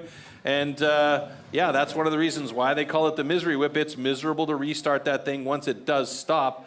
But very, very nice job by Osh Williams and John Lewis on the first discipline in round number 2, the single buck. Look at those teeth on that saw. Those are just dastardly looking. Yeah, I won't fancy taking those to my local dentist. No doubt about it. So Osh Williams, fantastic to see him get a personal best there. Okay, congratulations. Both cuts are good. Well, so far the British Championship has not disappointed. There's been quite a few personal bests. There's been some great action. We've had ourselves some DQs, which we don't obviously want to see, but they do happen in competition. That's the way the cookie crumbles. Speaking of cookies, these two guys trying to get a nice clean one off of this single buck here, and both did quite a good job. It's just incredible to see the finish times as well, Troy. Yeah. Just how close they were. I can't believe it. Well, it's interesting to note, too, that both of them, Osh and John, were surprisingly using more upper body strength for the cuts than they were using their lower body. And I think by virtue of John just being such a powerful man, it works for him. But somebody that's a little bit thinner, maybe a little bit shorter, will have to put to use their entire body and in order to be able to keep up with a guy as powerful as John. Speaking of shorter, we've got George Spencer here, who had a really fantastic time in one of our shows, and it was by virtue of some really, really good technique, and he's going up against Tom Redmond in this one. Yeah, and this is one of those events that Tom Redmond has said is a preferred event for him. I don't know why. Yeah, each guy has their own love-hate affair with the different disciplines here. I know that there are a lot of guys that have a love-hate with the hot saw. They love to do the hot saw, but the hot saw hates them. So we'll see that later on. There's Tom Redmond lining up his saw And you can see how long that saw is, 2 meters long, 10 centimeter sweeper and cutter teeth there. And you can see just dragging it back and forth gently through the block, it's cutting it quickly. And what's the measurement that Andy's making there with? Well, they want to make sure that those saws are both set to exactly the same depth for the start. Not that one guy has an advantage of a ½ centimeter to 2 centimeters more on the start. So that's what that metal bar was that we saw Andy Hall put on there to check the depth of the saw and to make sure that it's fair for both competitors. All right, here we go. Okay, gentlemen. Athletes, ready! Stand to your timber. 3, 2, 1, go! All right, Tom Redmond, beautiful start by him. He's got that whole saw working immediately. Look how efficient and clean he is with his cuts. Stepping back on that bag, pushing through the hips. George Spencer, he's a little bit faster with his strokes, but also a very good technique. And that is a national record for Tom Redmond, 14.96, a personal best for George Spencer with a 2023. Both of these guys cutting fantastic single bucks here. But Tom Redmond, absolutely amazing. Get right off the hop with the entire saw working. And that's a big advantage for Mr. Redmond with 16 points in the bucket and a national record. Both cuts are good. Very nicely done. And that totally vindicates why Tom says it's his favorite event, There Troy, you right go, there. huh? He's been Well, practicing. He's been practicing, and he's obviously excellent at it. But look at this. He pulled that saw back and started going knuckles to tip right from the get-go. George was quicker with his cuts back and forth, but wasn't using the entire length of the saw. Both of these gentlemen on stage pushing off that back leg, drifting it through the hips up into the upper body and shoulders. So really, really nice technique from both of them. But really, Tom Redmond, he just put on a clinic there on how to cut single buck.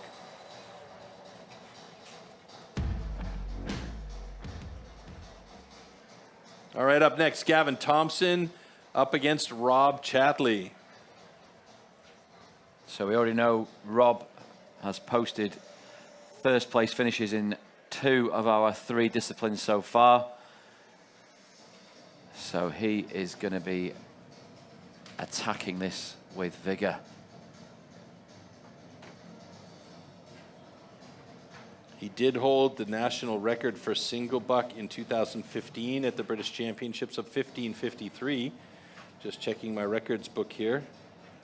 So there's potential for Rob in this one. Gavin Thompson has been a real breath of fresh air out there, an absolutely spectacular competitor as a guest competitor here for the event.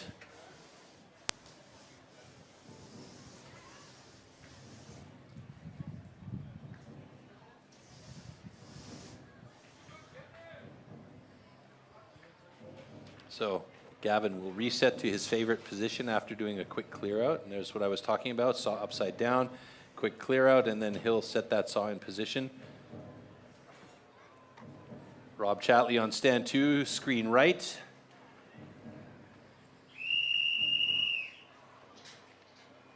Yeah, we know Gavin's brought Okay, lots of gentlemen. support with him from Ireland. Athletes, ready! Stand to your timber.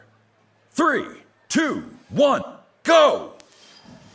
Ooh, hook up by Rob right off the get-go. He opts for a couple of quick starter cuts to get that saw moving and trying to really get it moving. And he has it moving with a serious amount of speed. Gavin Thompson logging in at a longer stroke, but Rob Chatley, a personal best, 16.99.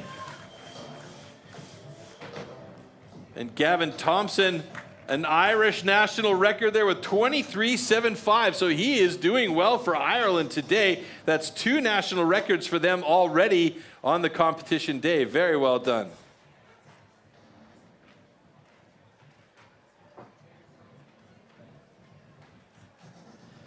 After a sticky start for Rob, he turned that right around.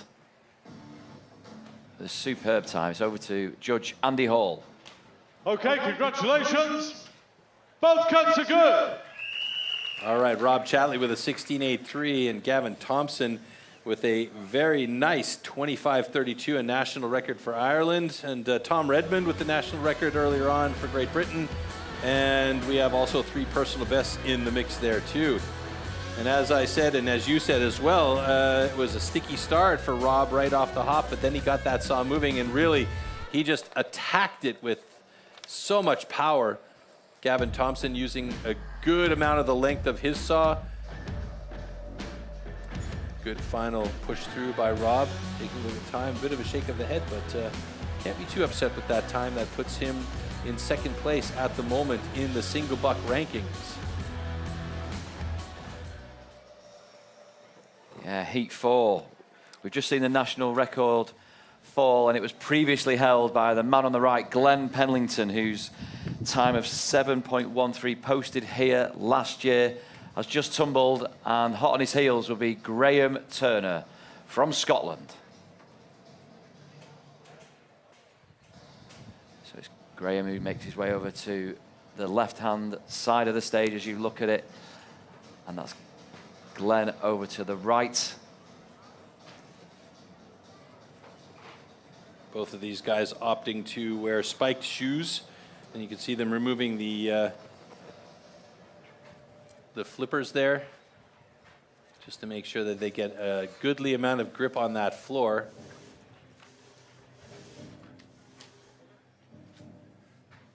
And there are those spike shoes from Glenn Penlington. Glenn, the only athlete cutting the opposite way around here.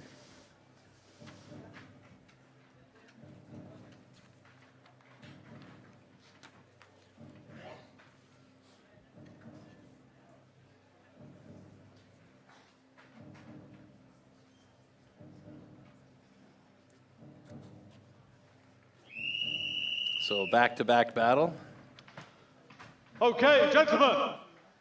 Athletes, ready. Stand to your timber. 3, 2, 1, go!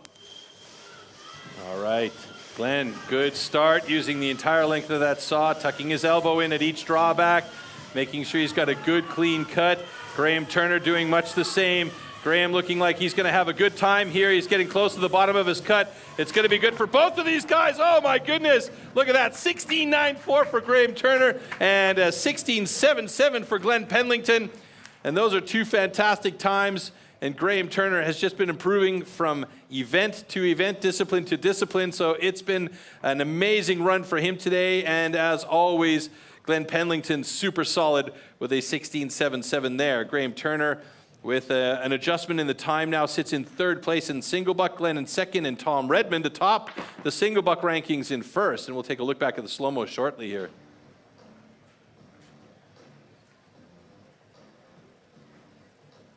Okay, congratulations. Both cuts are good. So again, a couple of personal bests hitting the deck there for Graham Turner and Glenn Penlington. Like to see that, as always. We'll take a look back at the slow-mos here. And yeah, Glenn was just a little bit quicker on the start and got that saw into full swing right away. You could see he was just putting everything into it, breathing out on each stroke out. Graham started off a little bit slower, but his cuts through the middle were so good, using the entire length of that saw. And they both dropped the cookies at around the same time. They were so close together on that. That's how evenly matched these guys are, Alex. It's unbelievable. It's insane, these finishes here, even in slow-mo, so close. All right, the single buck, you've just seen the culmination of this event. So we're down to 8 athletes. Let's see how we've got the points distributed. Rob Chatley in 4th place with this one, 10 points for him, well in the mix also. Graham Turner, 12 points for Graham. 14 points this time. It's the points have swelled. We can dish out more as the events come to the climax. Glenn Penlington takes those 14 and 16 points with a new national record of a time of 14.66. Tom Redmond. So let's see how that affects the overall rankings now with our dynamic graphic. Osh Williams, 8th place, 20 points. Johnny Lewis, 7th place, 6th place, George Spencer, who has 32 points, along with our 5th place athlete, Gavin Thompson. 4th place, Rob Chatley, 37 points. 3rd place, 38 points, Tom Redmond. 2nd place, Graham Turner, 40 points. And top of our overall standings, Glenn Penlington, 45 points. All right, so we've seen fantastic action up to this point here. Now, you asked me earlier on about where Great Britain stands with respect to the other nations in the world. Well, we have a perfect example of where they stand. At the World Championships last year in the team competition, Great Britain had a nail-biter against France, and we want to show you that first before we bring in a studio guest. Yeah, this has gone down in British timber sports folklore. Let's have a look. Go!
All right, gentlemen, and the winner is Great Britain.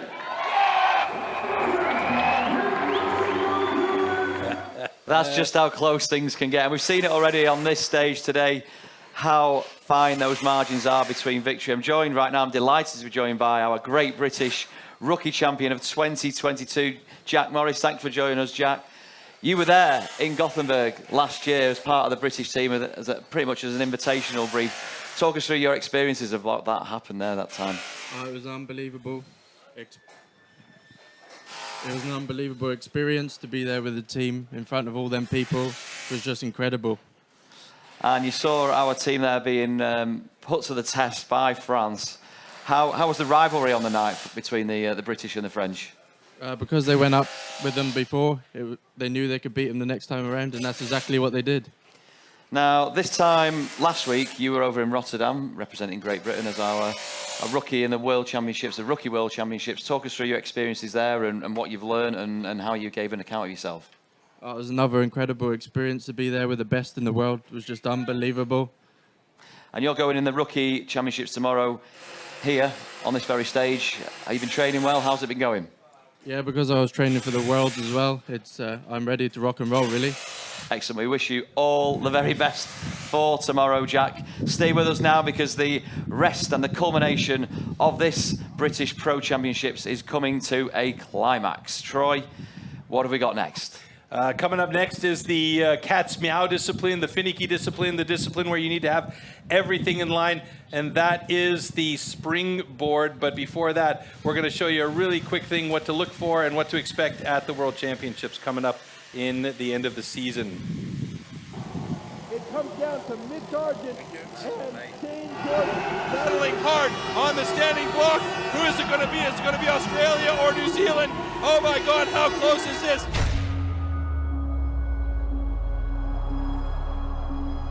And it's Australia! The atmosphere last night and the team's relay was unreal. That is their title of Team World Champion. Oh, definitely. It'd be the noisiest crowd I've competed against. Shane Jordan's already over there. Yeah, I'm actually kind of getting goosebumps thinking about it right now. The crowds here, they were just erupting. You feel the energy of the crowd. My goodness, what a great comeback from Belgium with a time of 1. The crowd was absolutely electric. And it was so much noise and support. Ja, doch, das pusht schon rum und mein Fanclub ist auch da. Very passionate about their country and, yeah, the competitors. Yeah, it feels super. Oh my goodness, look at this. It's pretty awesome to compete in front of a crowd like this. But he's not giving up. He's looking good. Like such an adrenaline rush. It's an amazing feeling.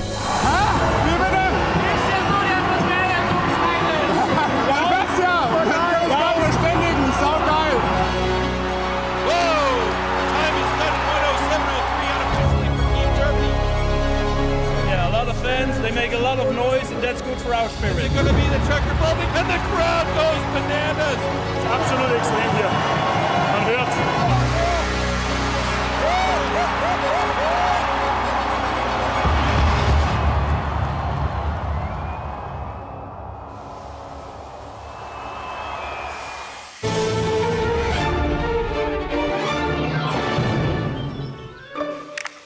Troy, we saw some of the epic highlights from Prague just there, just how those international tournaments can blow up and go off. Now, you've worked at plenty of those, and there's another one on the horizon. This November, Timbersports is coming home to Stuttgart. Yeah, that was my fault. I called the World Championship teaser beforehand, but it was actually a look back at Prague and the vibe and the actual atmosphere there. It was fantastic. But yes, indeed, we do have the World Championship coming up in Stuttgart. This time, let's take a look at the teaser for that event for real. Herzlich willkommen, Stuttgart!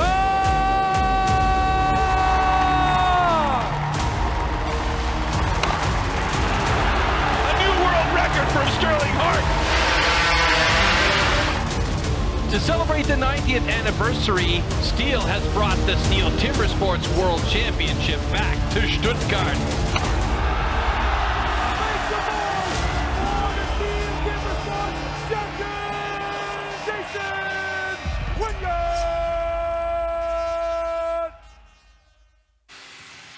So everyone concerned with STIHL Timbersports is looking forward to going back to where it all began, Stuttgart 2023. Yeah, it's going to be an absolutely fantastic event. It also, there was a sign up, get your tickets now. Sorry, folks, both days at the arena are completely sold out, so you're going to have to check it out on the live stream. Speaking of live streams, we've got a ton of action. Our season has just started, and we have a ton of action still to come over the season. We'll show you really quickly what live streams are coming up and which ones you can watch on demand right now. Let's have a look at that. And we don't have the graphics for that? Okay, well then coming up shortly, we still have the live stream from today. Next weekend, we have the live stream from the French National Championship. And of course, we'll have a live stream for the World Championships in Stuttgart. And in between, there's plenty to find out. You can also find out more by checking out STIHLTimbersports.com and looking for upcoming events there. And you can also find out lots of athlete information there too. Troy, our next discipline that we'll see on this very stage is an absolute leveler, the springboard. Yes. It's up, it's get on top, it's get that block chopped. And you witnessed firsthand the incredible world record set by one of your fellow countrymen in this discipline. I mean, he had an incredibly fast time. I think that really the situation couldn't have been much more perfect for Sterling at that event in 2016, and you'll get to see a little bit later on. But he had an absolutely amazing time. He crawled up that block and bit the top off more than chopped it. It was an incredible run. And, you know, we're going to see guys here that they're going to be fighting to try and get up there. The big key for the springboard, though, is to make sure you get those boards in place, the pockets cut quickly. Optimal situation, 3-4 cut pocket, board in, up. 3-4 cut pocket, board in, up, and then start working the top block. The more time that you spend cutting a pocket, the more time it takes away from the amount that you have to cut that top block off of the and get your final time. So it's going to be a really tricky discipline. You have to have so many things at play here, and plus, it's one of the more dangerous disciplines. If something should go awry up top and you fall down from 2 meters with a sharp axe in hand, you could be in real trouble. And is it fair to say, Troy, that this event doesn't necessarily suit the bigger gentlemen? On one side, yes, but we've seen some very, very big men who have cat-like abilities getting up onto those boards. And if you set the board properly, it doesn't matter what size you are, it's going to hold you in place really well. So, you know, there is an advantage to being small on the boards, but then there's that disadvantage once you get up top and the power just isn't there for cutting. So it's a little bit of a balancing act there. Okay, well, it's one of the most exciting timber sports you're likely to see here with us in Malvern, Worcestershire for our 2023 Great British Championships. We're drawing towards the end. Of course, it's the Springboard. We've got the stock saw to come as well, Troy. Hot saw. Hot saw, Hot saw.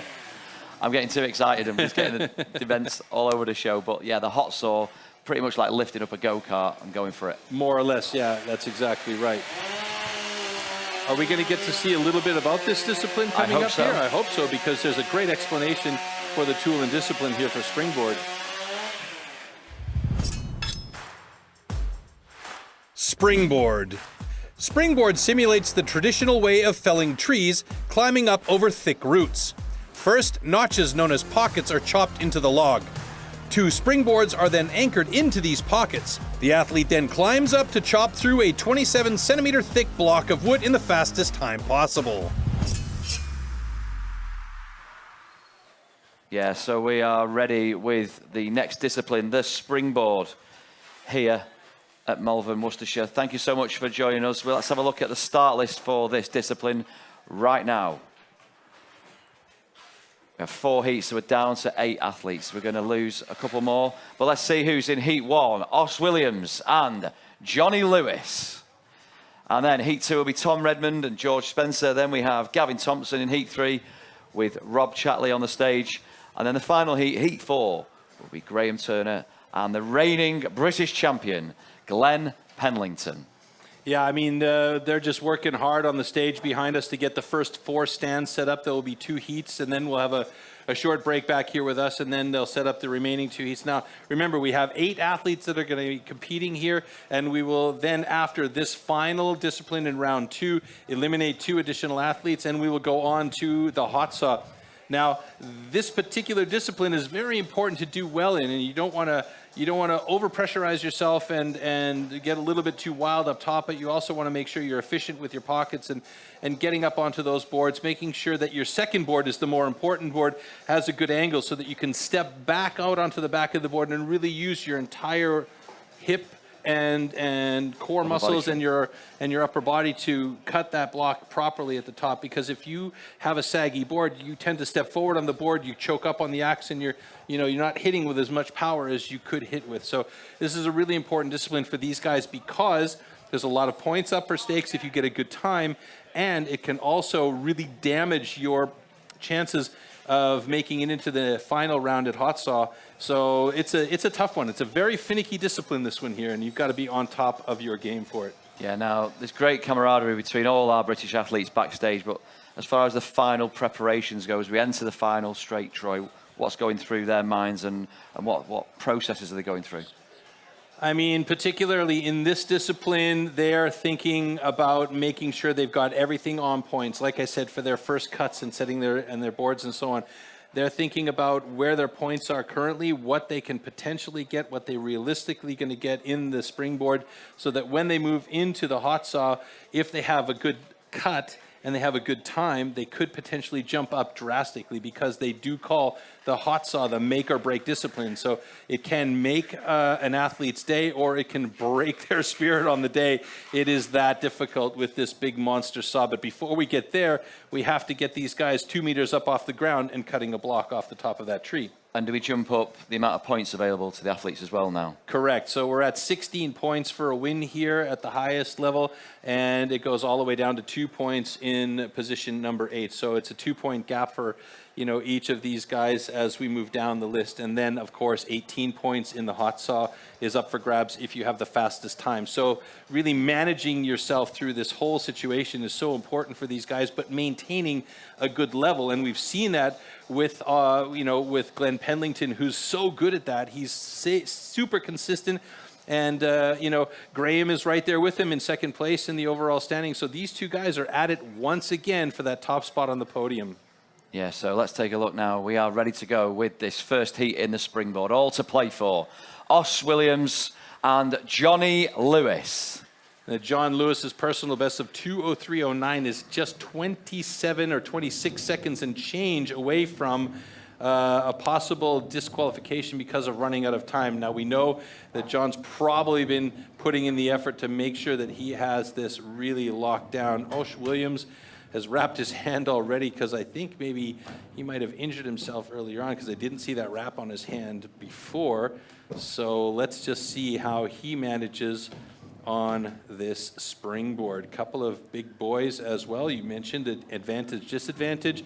Here with John, it's going to be his experience that's going to play the biggest role for him to make sure that he gets that pocket cut quickly and cleanly, and he's got himself a solid stand to put himself up on and make sure that he can really go to work, because we know he's got power. He's just got to be able to use it. Okay, gentlemen. Athletes, ready. Stand to your timber. 3, 2, 1, go! We've got athletes now in 8th and 7th place, respectively, so they need the points on the board. Osh Williams with a 6-hit pocket to get that first board in place. John has himself, I think it was 8 or so to get up there, and now Osh is trying to get the axe out of the board, and then John's got himself a really nice first board, but like I said, this board doesn't matter. Osh is struggling on that second board. It's sagging, or on the first board, excuse me, it's sagging quite significantly there. As you can see, now he's just trying to make sure that he gets a good pocket for that second board. And you can see why this is the critical aspect for these guys, because if they don't feel good on that first board, like you're seeing with Osh Williams, he's got to go back down, reset that pocket. Now, John's board is quite excellent. That first board, if he can get that second board even remotely close to that good, then he'll be having no problems up top there. He's got himself a good pocket there, and now he just needs to feel the confidence of being able to get his back foot out there on that board, and he seems to have it. Osh Williams now has his first board in, but it's sagging badly. He's got to get that thing moving if he doesn't want to get over time here, struggling a little bit to try and get that second pocket complete. John Williams looking good on the top of his. I mean, the physics of what we're seeing here is absolutely bonkers. John Lewis, excuse me, I just called him John Williams. It's Osh Williams. Yeah, the physics is insane. I mean, you can see with John's board, he's got a really, really nice board. He's looking very good up there as we get past the 136 mark, and Osh has finally got his board up there. Now, Osh's second board is excellent, as that tooth seems to be biting nicely, but it is starting to sag slightly, so he's got to really start to work if he wants to make it inside the 2 minutes and 30-second mark. And this is a critical aspect to see who is going to make it into the next round and that hot saw. I think this Malvern crowd are ready to push these athletes through.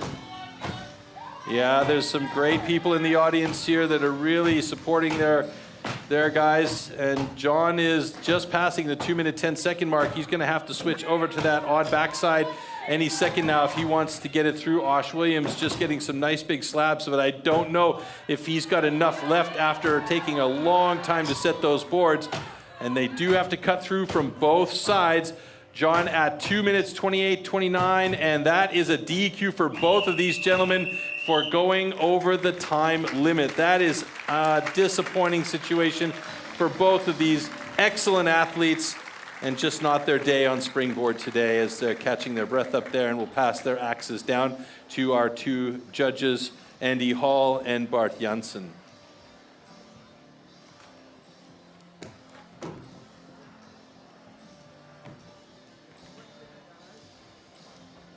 So much to think about, and it's unforgiving. Just look at that image there. I mean, he is absolutely gutted, out of breath. He's had no luck on that one this time at all.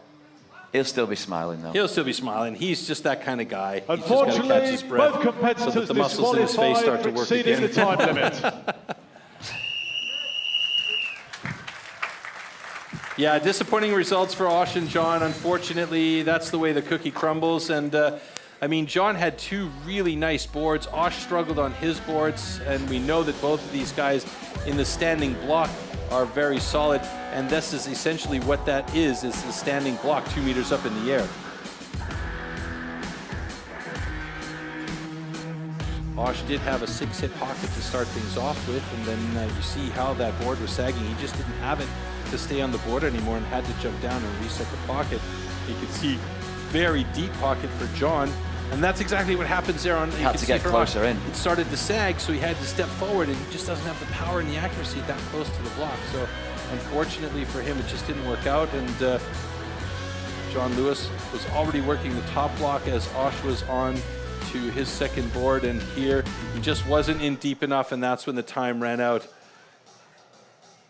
All right, we move on now. Heat 2. It's Tom Redmond and George Spencer.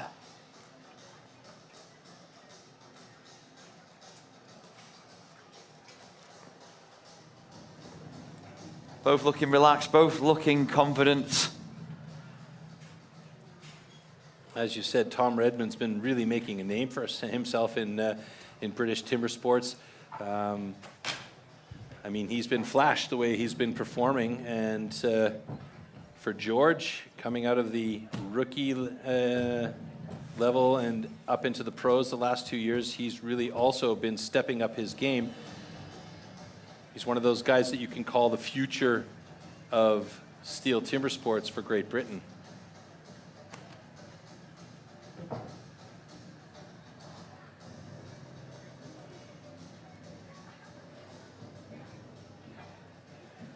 So you can see there's a routine for each of these guys, where they're placing their springboards, where their axes, their backup axes are, how they set themselves up in readiness for getting up on these blocks.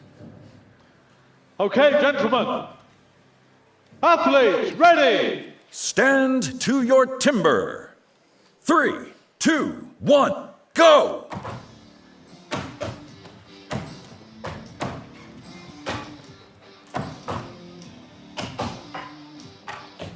Six-hit pocket for Tom, 6-hit pocket for George.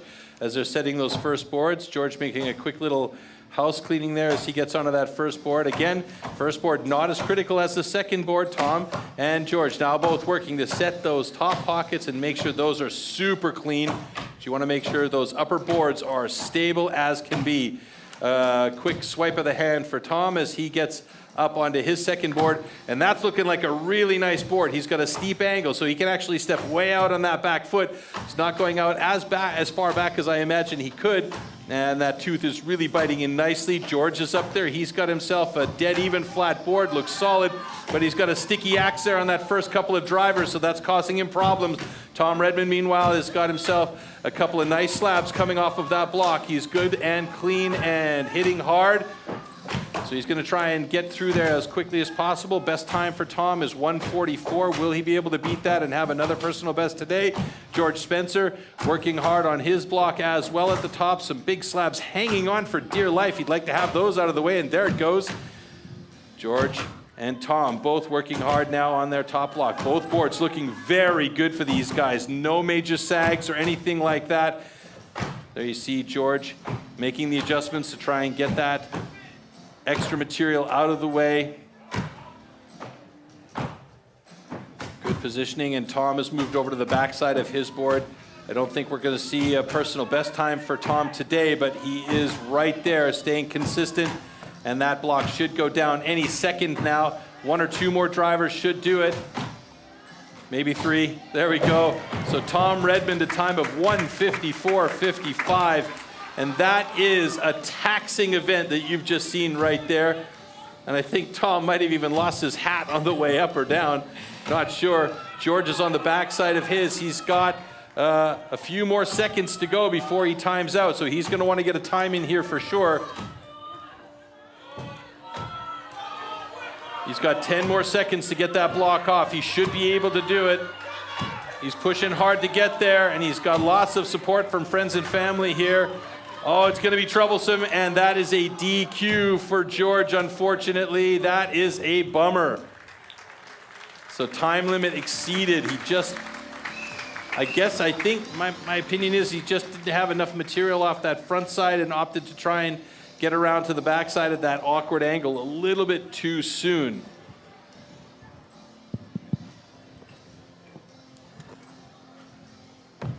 So that's a DQ for George Spencer. Tom Redmond, not as fast this time, but he has a time in the books. And at the moment, he is at the top of the leaderboard with 3 DQs underneath him. Okay, so we have a disqualification on stand 4 for exceeding the time. However, this curtain is good.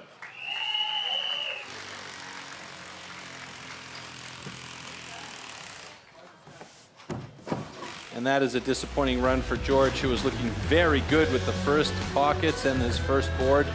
And you see from Tom's perspective over there, and again, the 6 cut pocket for George. That is a very nice number of cuts to get a pocket set. Both of these guys were really accurate with their pockets as well. This bottom board for Tom was a little bit saggy, but that's not the end of the world. It was more about that second board, as we talk about.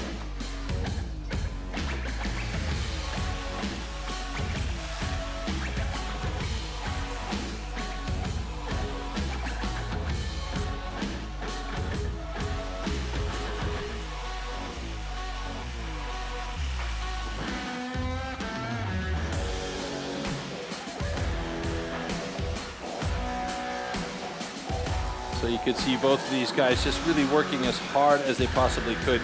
I mean, excellent boards. In this discipline, Alex, it comes down to confidence so often, and being confident enough to take that back foot and step out onto the back of the board. Both of these guys had nice even boards, and you could see both of them weren't using that board to its full potential there. So, I mean, it could have been a little bit faster, but, like, you know, who am I to talk, right? Yeah, I mean, you saw the delight etched on Tom's face as he finished that event, and the exhaustion that we saw with Johnny Lewis and Tom himself here. Just look at this now, this last shot, that's it, done, it's in the bag. That was one of those, thank the maker, it's finished. Yeah, and this was the difficult thing for George, because he was there. He was right there.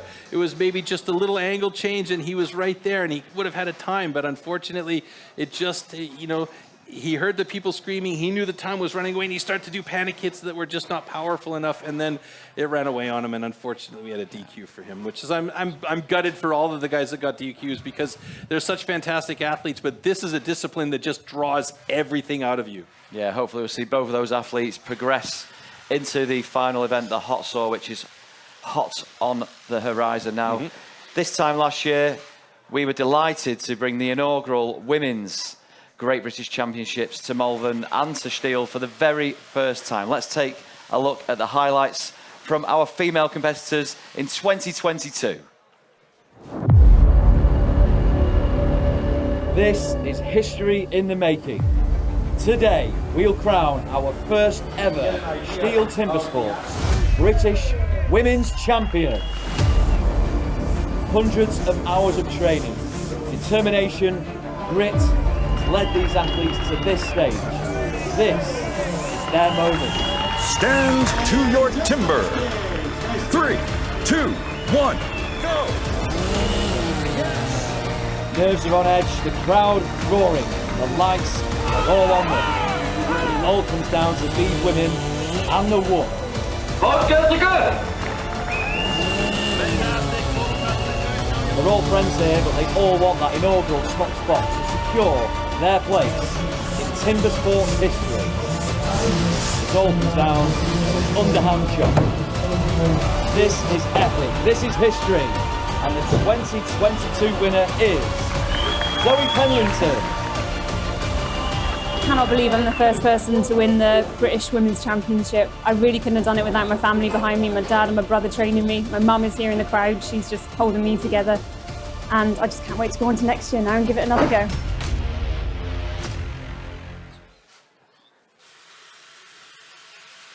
All right, we're joined by Zoe Penlington, who we just saw on camera a moment ago, and she immediately cringed and did this. Oh! How does that make you feel to be on camera like that and see yourself on camera? Is it weird? It is weird, yeah. It's exciting though. It's good to see it up there and see the women in the UK competing. It's really good fun as well, and it's great to see it. There you go. Very cringeworthy though still. Zoe, our first ever STIHL GB British Champ of 2022. We were delighted for you, excited to see you up there. Just talking about the experiences as the trailblazers, as the flag bearers for women in this sport from last year. It's so exciting. I mean, we got together only a few months really before the British Championship, and we all clicked together really well and just gelled, helped each other, and then we sort of spent the rest of the year competing together and really enjoyed it. And it's been amazing to see all the women come along so much and then introduce new women to the sport as well. It's been really great. Exactly right. There should be no let-up now. And what's your advice to girls and women who want to try their hand at timber sports for, say, the first time? Just get in touch with any of the women that are already doing it. They'll definitely point you in the right direction. Get in touch with STIHL Timbersports, Facebook, Instagram, or through their website. Definitely just reach out to anyone and ask the question, because it's a great community. Yeah, it really is. You told me you're a bag of nerves, not necessarily for your own retention of the title tomorrow, but for your brother Glenn, who's up there now. Just talk us through your emotions. Oh, it's so nerve-wracking. I'm honestly shaking watching it, but I think for me, he's so great. He supports me so much, and I think I want him to win more than I want myself to win, almost. He'll help anyone in the sport. He'll literally train anyone. He'll give them anything that they need. He's incredible, so I really, really want it for him. I know two other people like that close to your heart. They've been to every single timber sports that I've been to as well, as your mum and your dad. And your dad is celebrating a special birthday today, so here's your opportunity to embarrass him again. Yeah, happy birthday, Dad, 60 today. And honestly, they're amazing for us. They do so much for us. They follow us everywhere, support us so much. You know, around the world now even. So yeah, Dad's 60 today, and Mum will be, sorry Mum, but you're 59 tomorrow. So happy birthday to both. Yeah, happy birthday for today, Bob. Happy birthday tomorrow, Caroline. Final question for you, Zoe. You know, we saw the first women's championship last year. What are you going to do, you and the girls, tomorrow to take it to the next level? We just got to give it everything we've got, I think. It's back in the heat again. We had that last year, so at least we're used to it. Can you handle the heat? Just about, I think. Not so much for a ginger like me, but no, we'll give it everything, and we'll support each other, because that's really what this sport is about for me. So yeah, we'll wish everyone really good luck tomorrow. Yeah, we do wish you all our girls, all our women tomorrow the very best of luck on this stage. Thank you so much for talking to us, our reigning British champ, Zoe Penlington. All right, we are moving on with our next heats, Heat 3. From Ireland, our guest, Gavin Thompson. He is going on the stand with Rob Chatley. I'm interested to see how Gavin does here against Rob. I mean, he has been with the boys every step of the way. He's been right there pushing the boys every step of the way. We don't have a PB on the Springboard for Gavin Thompson, so what that tells me is either there's nothing registered for him because we haven't got an official score from him. That doesn't necessarily mean he doesn't have a good time on the Springboard, so this will be an opportunity for us to see him in action on the Springboard and actually to register a time for him. Now, Rob, we do know, has a personal best time of 1:25.25. So we'll bring the guys out in a second here as the last minute preparations are going on, and you can see those 4 stands for our last sets of heats here. Springboards number 3 and 4.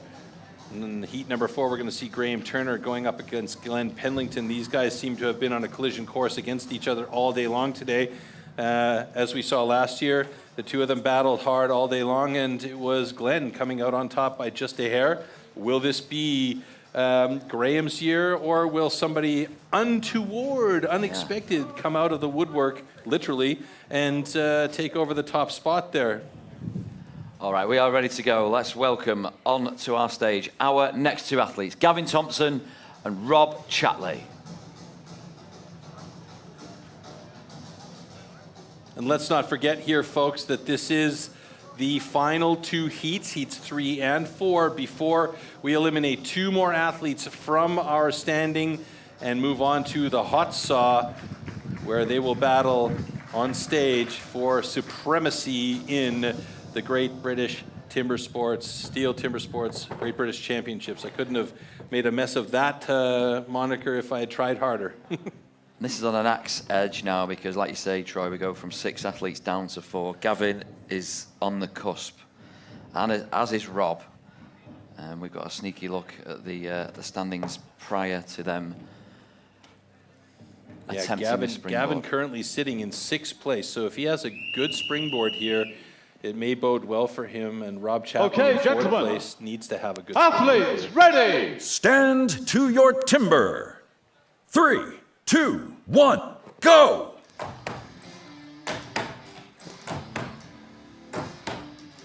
Oh, Gavin looking good. He's got 6 hits so far. Rob, however, has got a 4-hit pocket right off the hop, and he steps up onto that first board and starts to set that second pocket. Gavin doing a little bit of house cleaning on the far side of the stage there. He seems pleased with the pocket, gets the board in, and he will move up. That bottom board sagging ever so slightly for Gavin as Rob is up into setting that second pocket. Seems okay with that. 6 hit and a little bit of scraping, and he gets that second board in place. Looks solid, and he'll move up there with that tooth biting in, and let's see how he goes once he's on top. Takes a lot of time, but he is well back on the board from our perspective here, and he starts working on the top. Now, you can't really see it from the television side of things, but if you look at it live, these whole entire stands are wiggly. They are so wiggly, so you have to have your wits about you as you're driving on that top block to try and get through. Gavin Thompson up on his board, but it is looking a little bit saggy. Interestingly, he doesn't seem to be too bothered by it as he is leaning back on that back leg quite well and putting in some good power into those drivers, so representing Ireland really well. And Robert Shatley getting pretty deep on that first side. I think he's probably wanting to do 2 or 3 more hits and then switch sides, because he needs to cut through from both sides. Gavin, meanwhile, doing a good job to keep up with him. 1 minute left to go before timeout, but now Rob moving over to the other side with that awkward backside hit there. Gavin still working on the second side, and we have a block down for Rob Shatley at 1:40.36. So a respectable time there for Rob, and Gavin moving around gingerly on that sagging board, making sure that he can hit that backside as the time just ekes up towards 2 minutes, and that will give him 30 seconds to get through the backside. We should see him get through there as the fans here in the stadium area on the grass are watching and giving him a lot of support. 2:10, and he's getting close to it. He's pretty close. A quick look up, you could see him glance very briefly at the clock to make sure he keeps apprised of the time, and it's getting close to cutting through there. It's a bit of a sticky one though, and he almost has it with 4 seconds to go. He needs to have it. Come on, give it some more. Oh, and unfortunately, he gets a DQ because of the time exceeded.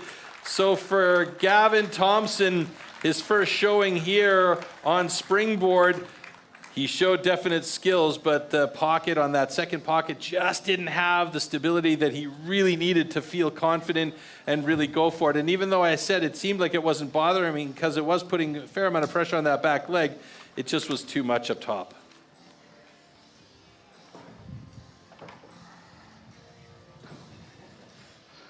Okay, so we have a disqualification on stand 1 for exceeding the time limit. However, this cut is good. What we should also preface here is many of these athletes that are competing at the pro level have never really had a lot of experience with the springboard. It's a discipline that's been around for years, but it's not really been part of the timber sports as much. And, you know, so let me rephrase this. It has been, but it hasn't been a focus as much as the other disciplines like underhand chop and standing block chop. So a lot of these guys are learning it now for the first time, whereas there are other athletes that have had the experience on it through various other programs and shows and stuff who come in with a little bit more skill on the springboard. So it's a very, very difficult discipline to learn, and then it's also even more difficult to get good at and become proficient at. So, you know, in all fairness to these guys, they are in one of the toughest situations ever on the springboard here and having to battle through to get a good time. That is just that's a job and a half. Yeah, clearly 2 very talented athletes, and Gavin has pushed everyone all the way today. And here we see now the final heat in the Springboard. Graham Turner and Glenn Penlington, they go toe-to-toe, axe to axe once again. They've actually FaceTiming each other over the course of the past year with like, my training's going better than yours. So a little bit of mental waterboarding between the two of them. They're great buddies though, but this is where friendship goes out the window. They want points. They want the points. They want the win. They want the British title. Yes, and why wouldn't they? Bragging rights, among other things. And just being able to go na na na na na na. Plus they've got to share a campsite together later on, so you do want those bragging rights. Glenn currently holding the national record. I believe 104 is what I saw up there. So if he's holding the national record, that means his personal best is not 110, but 104 and change. Graham Turner, his personal best listed here is 224.55. Really on, you know, on the cusp of being a DQ. Let's see if he's improved in this status here. Okay, gentlemen. Athletes, ready. Stand to your timber. 3, 2, 1, go! Wow, a really fast 4-hit pocket for Glenn as he gets that board in and placed, and it is holding solidly. It's about 6-7 hits for Graham as he gets the board in place, and Glenn is already working on that second pocket. That first pocket was impressive from Glenn, though, and Graham not liking the position of that first board, just going back down to reset. Glenn's second board is in place, and it's looking pretty solid. He's got a steep angle on it, and he wants to hold that angle and put as much into that top block as he possibly can. Graham getting up onto his first board now. He just needs to get that second pocket set as that board starts to sag. He doesn't want to waste too much time here, but he also wants to make sure he's safe. Glenn really well and truly into that top block as he's getting deep on the first side. He is looking like it is going to be a fantastic time for Glenn Penlington as he's almost switched sides here. He should do that any second now. And it is looking very good as Graham is starting to set his second board in place and get up onto it. He needs to feel confident on that board and put some of that power into it. Did that tooth hook in? It has, but it's not looking super comfortable as it's got a bit of sag. Glenn has moved over to the second side of his board now, chopping through the backside at the odd angle. He's going straight in, and he's going to have a time of 122.38, and he sent that board right, that block right down off the stage, and it is now just trouble for Graham Turner as he fell down. He didn't fall down, but jumped down onto that lower board, and there just wasn't any purchase for him at all. And this is looking like a terrible situation for a fantastic athlete that's just having a tough time here, and he's opting to find a new location for his pocket and put a board in. He's going to keep fighting, but at this point there's no chance that he's going to be able to get up there and cut the top off inside the time, as he's got to reset everything and climb up on that board. Now that board looked great. It's too bad he couldn't have had that one at the start.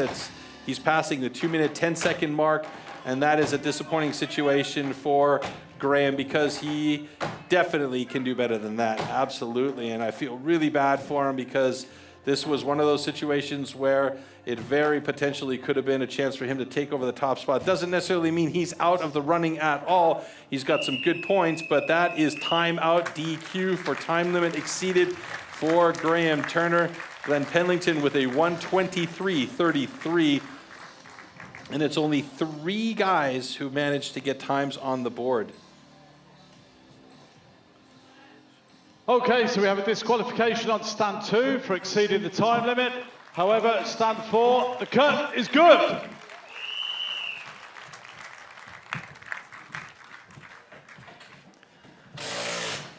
Yeah, like we've been saying all day long, Alex, I mean, this is an incredibly difficult discipline. There are so many things that play a role, and making sure that these guys get absolutely the right situation. Now for Glenn here, that's 1, 2, 3, 4. Oh, we didn't get to see the 4th hit, but he had a 4-hit pocket there. I believe his upper pocket was maybe 5 or 6, and then he got up there and started working on the top board. Let's see, 1, 2. Of course, they don't give me the numbers. But yeah, I mean, you know, Glenn just really had a dynamic first and second board, and then on top, he just really went for it. And I love the fact that he's out on the backside of his board, really far back. And here you could see Graham gets up there and that board started to sag on him. Unfortunately, it just didn't have the hold that he needed, and there was no chance for him at all. And when he came down, he just lost that bottom board. So he had to reset everything and start from scratch, basically, which is super unfortunate. Yeah, tragic end to the springboard for Graham, and he didn't give up, to his credit. He just saw that time run out on him right there. That second board was beautiful. If he had managed to get that the first time around, it would have been a different story altogether, and we might have even seen a faster time. But that's the luck of the draw sometimes, you know. You have to have the confidence in the board and the pocket and everything. And it's such a finicky thing to set that pocket just right so that tooth holds in and hooks up. Yeah, a different story on the other stand, Glenn Penlington, who I feel like every time he gets on the springboard, we see something special. He puts on a show. And another superstar of the springboard is a man you know very well. Yeah, I mean, Sterling Hart, the guy we talked about having the world record in 2016 at the World Championship in Stuttgart. Appropriately, we're heading back to Stuttgart, and Sterling is going to be competing in Canada to try and get himself back at the World Championships once again. And I do believe we have video of his world record springboard, which, I mean, this was the gods smiling on a man on that particular day, because this is a time that is unheard of in the world of springboard. Around 45, 50 seconds. Okay, sure, if you're really lucky. This time that we're going to see, I don't know if we'll ever see that. Let's have a look. 3, 2, 1, go!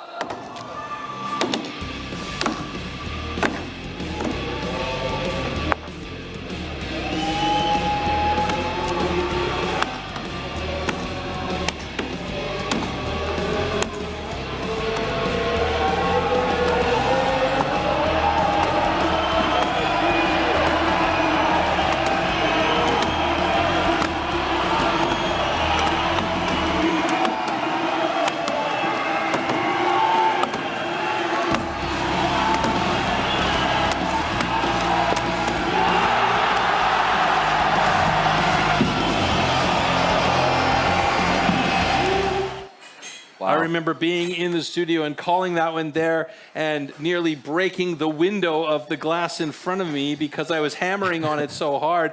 And then I thought about it. No. Wait a minute. The clock had to be broken. You can't have a time like that. That's just unheard of. Yeah. I mean, it was an amazing run.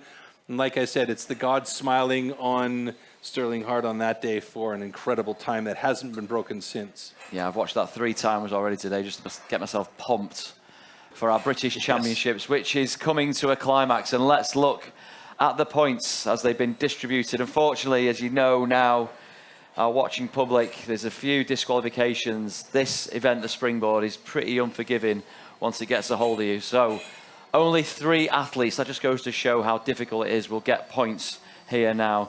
Tom Redmond, he gets 12 points. Rob Chatley, 14 points. That puts him firmly in the mix. But the full 16 points on the springboard goes to our reigning British champ, Glenn Penlington. So, Troy, let's see how that affects things with the overall standings now. We have 8 athletes. We're going to lose a couple.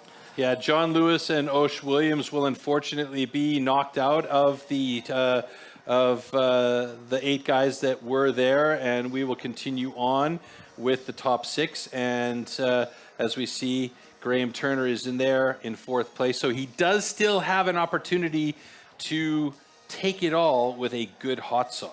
Yeah, and there's big points up for grabs in the hot saw. So all is not lost for our athletes. You saw that 10-point gap between Rob Chatley in 2nd place and Glenn Penlington in 1st place. Now, you call this the maker or the breaker of hearts, of training regimes, of standings. Let's see how it's going to unfold.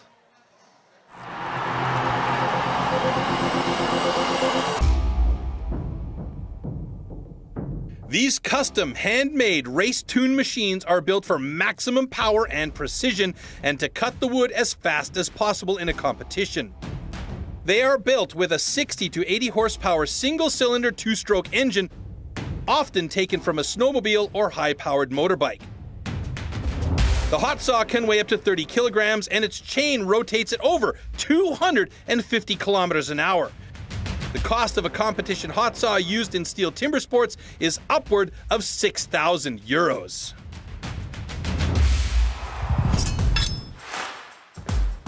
Hot saw. For the hot saw, power saws are called into action and the athletes have a space of 15 centimeters to cut 3 complete discs off a 46 centimeter thick wooden block. Jumping the start or cutting over the line will result in a disqualification.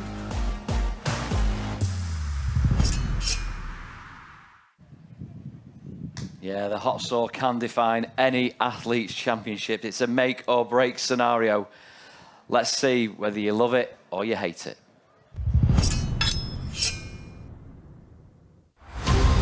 This is the one and only discipline where the athletes are alone on stage. Yeah, probably the most important event, but yeah, also the most frustrating. These saws are so incredibly powerful and dangerous. Usually the hot saw is a decider. Hot saw, hot saw. Like I can't describe to you when we're out there under pressure. Saw starts well, first disc looks solid, cut is good. You know, you're always ending the competition on a hot saw, so you know where you're going to be at when you finish. So you're either at a real big high or just is what it is. Nice clean cut, easy, relaxed. Der Hot Saw ist für mich die geilste Disziplin der Welt. 5, 6, 8, Robert Ebner, 3 on the deck. Hot saw is a love-hate for me. I honestly don't get that much enjoyment out of it. I'm not a motorhead. I swallow my pills and eat it. Once the competition comes, anything can happen. Oh no, a false start by Sterling Hart. What a disaster. Yeah, it was a disappointment for me. Happens though, it's part of competing. I saw there's 3 good discs there, but then let that nose come right up underneath the crossover line. Unfortunately, a disqualification. It all relies on the hot saw. Oh no. Irgendwie soll es einfach nicht sein. Und dann springt die Hot Saw nicht an, wieder mal. Oh man, that is a bummer for Robert Ebner. What are you taking away from this event? Oh, probably last place. I don't know, headache. Yeah, shit hot saw. What else do you want? If you have bad luck or if you did wrong, it's part, just your experience. Oh my goodness, what an absolute disaster, the chain came off. I was not disappointed because everybody see that I can be with the guys in front. It was a bit of a disaster, so it was just operator error, and I didn't perform as well as I would have liked to. Nice safe cut. Oh no! Oh no! Never prepared for that situation, but luckily it started and I got 3 wheels and now I'm the world champion. Yeah, it's the make or break event, you know. I think you love it and you hate it. Das ist eigentlich immer ein geiles Ding. Ich schneide immer sehr sicher. Oh, great start for both of these guys. Look at how quick it's going for Robert Ebner. Oh my God, Robert Ebner, he's got a world record. Holy smokes, folks. Ich wollte das Ding heimbringen, ich wollte Weltrekord schneiden und ich danke meiner Familie zu Hause und alle, die mich unterstützt haben. Just try to make 3 good cuts and no disqualification. The hot saw is where it's all one, so that's the best event. Yeah, the tension is cranked up here now. The world record, Troy, that's insane. 4.62 seconds picking up, essentially, unbelievable. A speedboat engine and going through some wood 3 times. Yeah, I mean, up and down. that's a fast time as well. That was set recently in the United States, and that is an insane. I think the last previous world record was like 4.95, so, 0.3 of a second faster. The world record is a tough thing in this discipline because there's so much going on with that hot saw. You can see they're big, they're heavy, they're angry, they're loud. They shake like crazy when you've got them in your hands. If they don't start right, if they don't run right, the whole situation can go pear-shaped on you really fast. But we are ready to go with our first heat. Yeah, the final 6 athletes that have made it to the grand stage of the hot saw, the absolute leveler of a discipline, George Spencer and Gavin Thompson. Can they harness the beast? Well, George Spencer doesn't have a time in the books yet, but Gavin Thompson does at 18.19 seconds. So tail of the tape has him well off pace, but what we've seen so far today is Gavin Thompson has been a surprisingly stable and excellent athlete and competitor. So will he be able to pull that together in this hot saw round up against George Spencer? Again, remembering that it's not a knockout system, it's about the time that you can achieve. And the fastest time is going to be the one that counts. This is our camera backstage where the hot saws, they have to be warmed up. They have to be suitably ready for the athletes. Otherwise... Well, there needs to be last-minute checks on the operational safety of the saws before they come on stage. Then you'll see the athletes, they'll warm up the saws on stage one last time before they rewrap the starter cord. And it is a cold start as opposed to the stock saw, which is a hot start with the saw running. It is a cold start with the hot saw. So that means they have to start the saw, lift and aim, cut 3 clean cookies on the deck, and then place it back down on the floor safely for the score to count. And there's so many things that can play a role here. And as we see Dan Jansen in the back there trying, or I think it's Dan Jansen. Oh no, that's Graham Turner, excuse me. You know, trying to get his saw started up. And you can hear that deep throaty growl from his Wankel motor. I had that backwards the other day.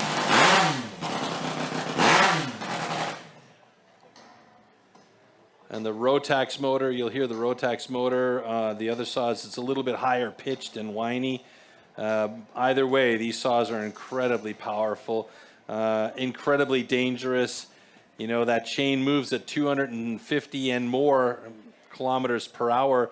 If even a portion of it flies off of that bar, there could be drama. We saw that with Redmer Knoll at the championships in Rotterdam recently. The chain actually flew off and cut the inside of his leg where the chaps that he was wearing didn't cover. So he got very, very lucky that he only needed 10 stitches, but these machines can really do damage. Yeah, so saws are warmed up. We have George Spencer stage left as you look at it, and Gavin Thompson over to the right-hand side. Very nice bar on that saw from George Spencer, throwing some color into the mix.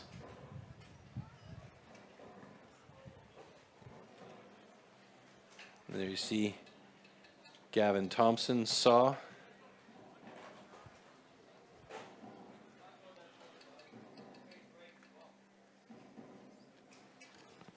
Is that your heartbeat making that noise, Troy? I think so, yeah. It's very possibly. Or maybe it's George's. I'm not sure.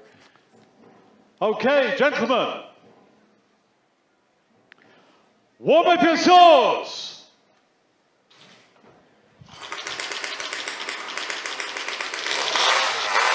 There you hear the Rotax motor on the saw from Gavin Thompson.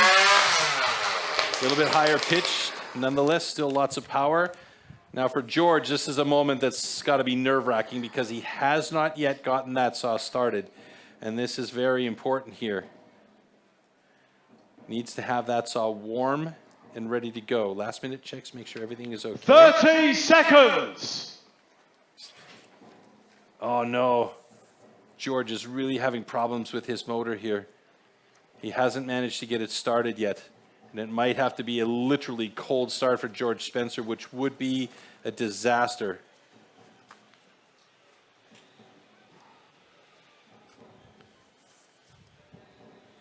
Looks like he's going to have to go that way, and hopefully he can get that saw started. Gavin Thompson making the last of the marks on his block. And here we go, folks. Don't blink, or you'll miss it. 3, 2, 1, go!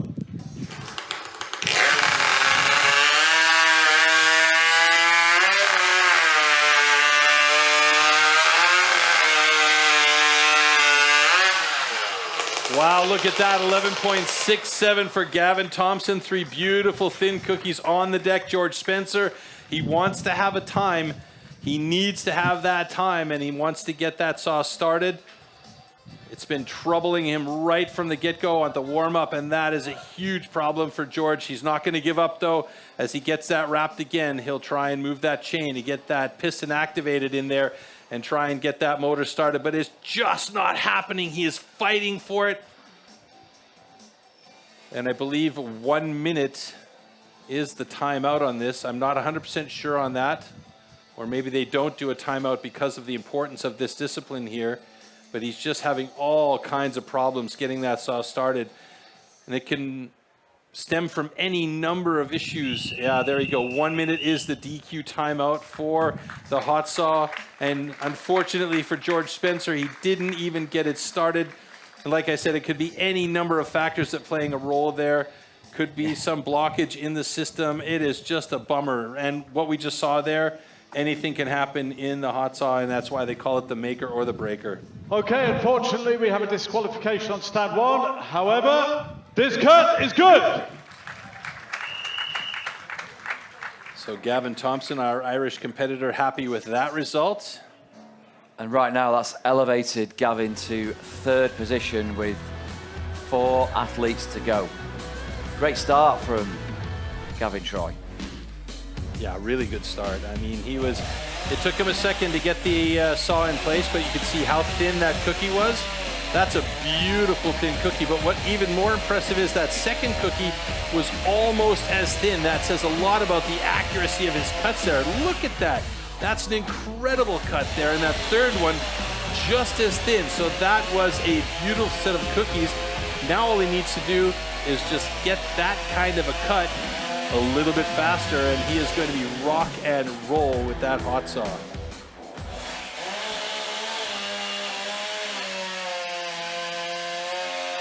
All right, heat 2, our penultimate heat in this final discipline, the hot saw. Graham Turner and Tom Redmond, both knocking on the door of the championship.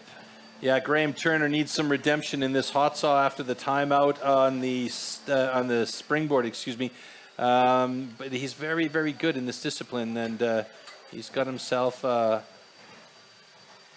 Wankel motor there on that saw. You can see the fat bar as well. My opinion is, and I'm no expert here in that case, my opinion is the fat bar holds the chain just a little bit more taut than the straight bar, and so less risk of the chain coming off. Not that it doesn't happen, it has happened before, but I just believe that it's a little bit more stable on a fat bar like that with the bulbous middle section.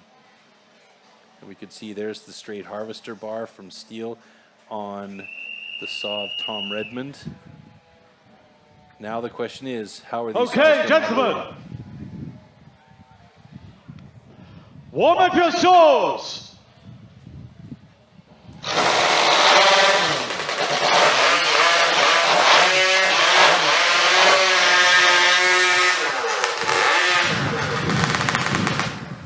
Good start for both of those guys, and you could see when Tom had that saw and the chain running, there was a small gap just under the bar, and that is what we talk about when the chain is a bit too loose and you start putting pressure on it in the log. There's a risk that the chain might fly off, and this is exactly what happened to Red McNoll in Rotterdam last week. So 30 seconds, last preparations for both of these guys, the tension mounts, as Graham Turner needs a good result in this hot saw.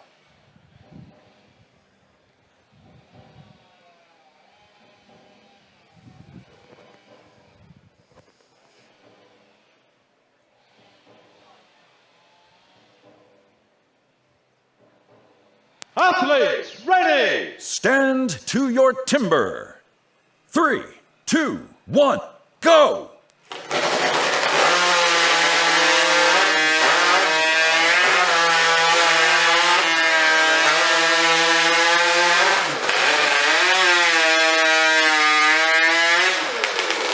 Graham Turner with a 9.81. Tom Redmond had to cut a fourth cookie because he did have a cutout by the looks of it. It's important that you have 3 complete cookies on the deck. If they break when they hit the deck, like we've seen with Graham's, it's no big deal as long as our judges can put the pieces back together to form a complete cookie. And it looks like these cuts are going to be called good for these guys, so we will have times on the boards for them. Let's hear from Andy Hall. Okay, congratulations. Both cuts are good. So Graham Turner with a 9.81 has the high points at the moment, but there is one more heat to go in the hot saw, and that is Rob Chatley and Glenn Penlington. You can see here, this is Tom Redmond's first cut. On the second cut, I think the second cut was actually quite okay. It was the third cut, was it? Let's see here. I think it was the third cut. He had a cutout, and then he went back and did a fourth one just to be on the safe side. It was a thin cookie, though. Yeah, that, you know, obviously that's going to cause it to run a little bit slower, and we move on to our third and final heat in hot saw. The next pairing, Rob Chatley going up against Glenn Penlington. Tail of the tape has these two guys about as evenly matched up in hot saw as you can get. Yeah, this is so delicately poised now, Troy. You do not want a DQ. I mean, for Glenn Penlington right now, he needs to have 3 good cookies on the deck and no disqualification, and he can have a dead slow time, and that will be good enough points for him to repeat, but we will see. It's all left wide open now. Rob Chatley there, our former British champ. Concentration levels at their highest. Like you say, so many things to think about with this chainsaw.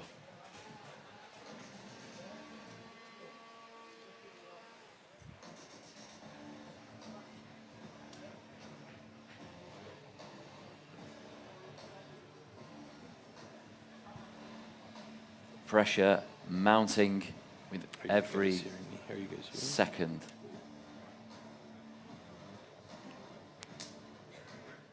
It's a British Championship on the line. Okay, gentlemen, warm up your saws.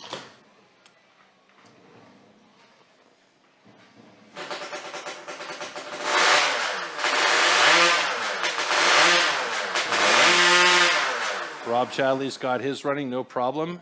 Glenn, struggling a little bit there. Something's going on.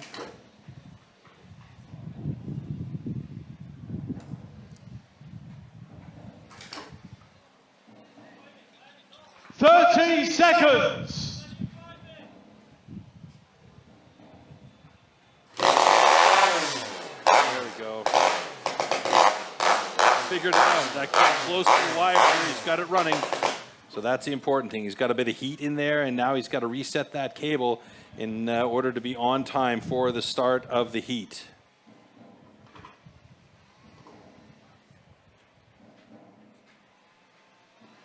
Athletes, ready! Stand to your timber. 3, 2, 1, go!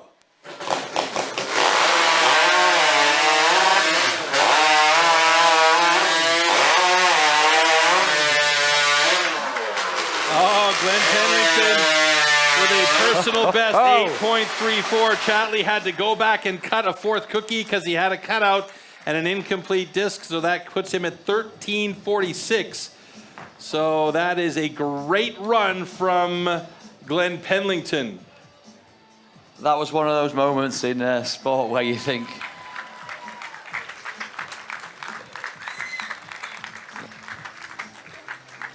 one of those moments in sport there, Troy, where you just think, okay, oh my congratulations. Both cuts are good.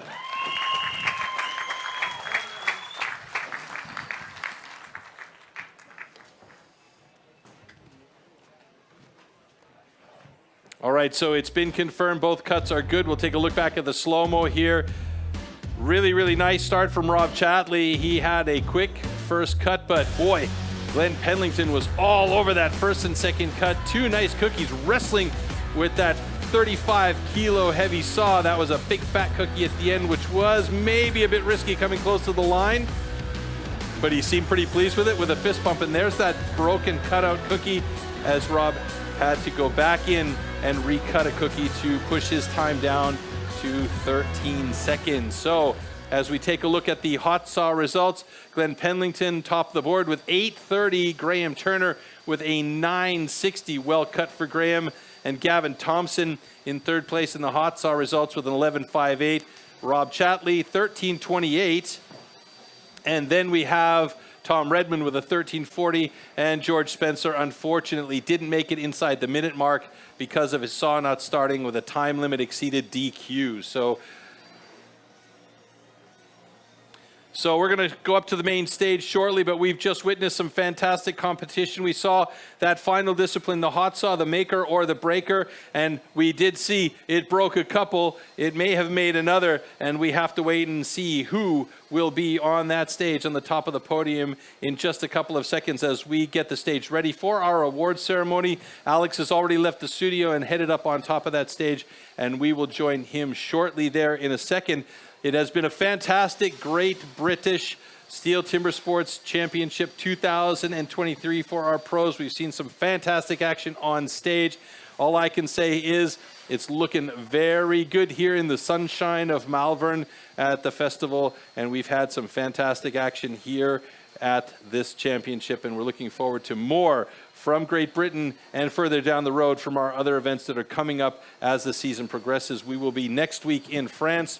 And of course, we still do have the World Championship at the end of our season in November in Stuttgart with a lot of different events in between now and then. So make sure you check STIHLTimbersports.com to find out more about the timing of the different events that are coming up. And if you want to get involved in the chat, we still do have our hashtags. Hashtag KissMyAxe, don't misunderstand what I'm saying there, and hashtag Steel Timber Sports if you want to get involved in the conversation. Put your 2 cents worth in, send us comments, tell us about what you're liking about the sport, and we will set it up. And we're going to head over to Alex on the main stage now for our awards ceremony. Thank you so much, Troy. Yes, I'm delighted to bring our athletes onto the stage, and we'll go in reverse order now. Round of applause, please, and congratulations to everybody. 12th place, John Sunstall. 11th place, Dan Whelan. 10th place, Terry Hoff. 9th place, Martin Price. 8th place, Os Williams. 7th place, Johnny Lewis. 6th place at this Great British Championships, George Spencer. 5th place, our guest from Ireland, Gavin Thompson. A 4th place finish with 55 points is Graham Turner. Now we are on to the podium finishes. In 3rd place with a grand total of 56 points, Mr. Tom Redmond.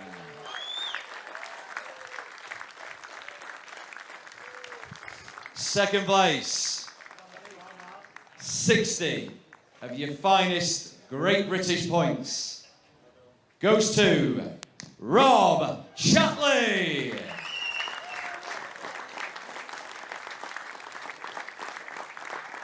Congratulations, Rob, on your 2nd place finish.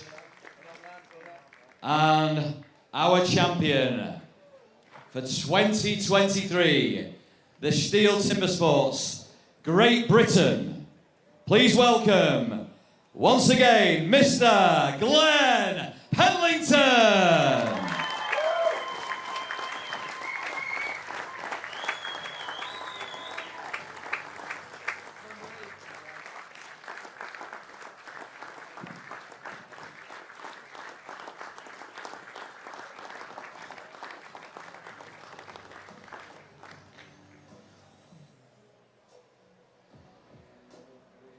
So it's about time now, Troy, that the champagne corks are about to pop.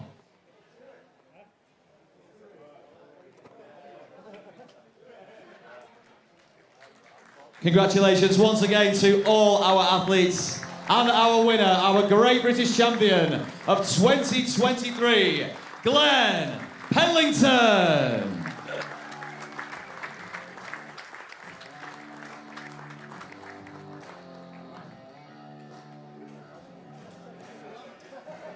And thank you for the champagne to our senior management from Steel GB.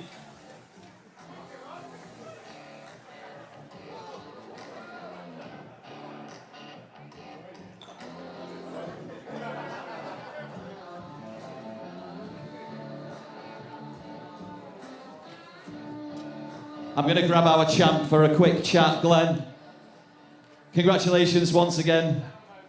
You're dripping in champagne, but surely that's the perfect way to finish this year's championship. That's what you want it to be, covered in champers. Oh yeah, definitely. It's so good to get that title back this year. You know, wasn't a fluke last year, and just want to say happy birthday to Dad. Don't have to buy you a present now, do I?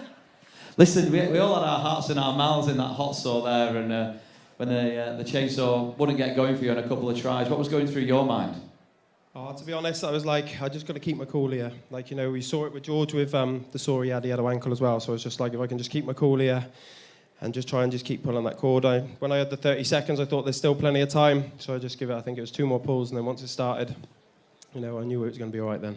Yeah. Now, you've got Stuttgart on the horizon, part of Team GB. That's going to be November. Are you looking forward to that, and what the preparation is going to be like in the lead up to it? Yeah, looking forward to that. We'll keep the training up.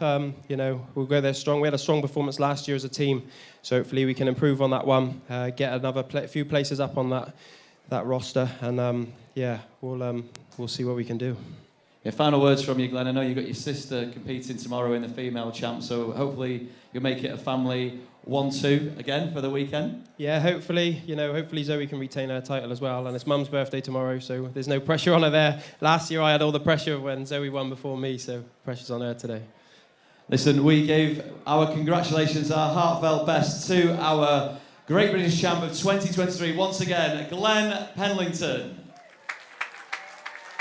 Troy, it's back over to you. What a fantastic event we've had here today in Malvern for the 2023 Great British Pro Steel Timber Sports Championship. We're going to have one last quick look at our rankings here as they shifted after the hot saw.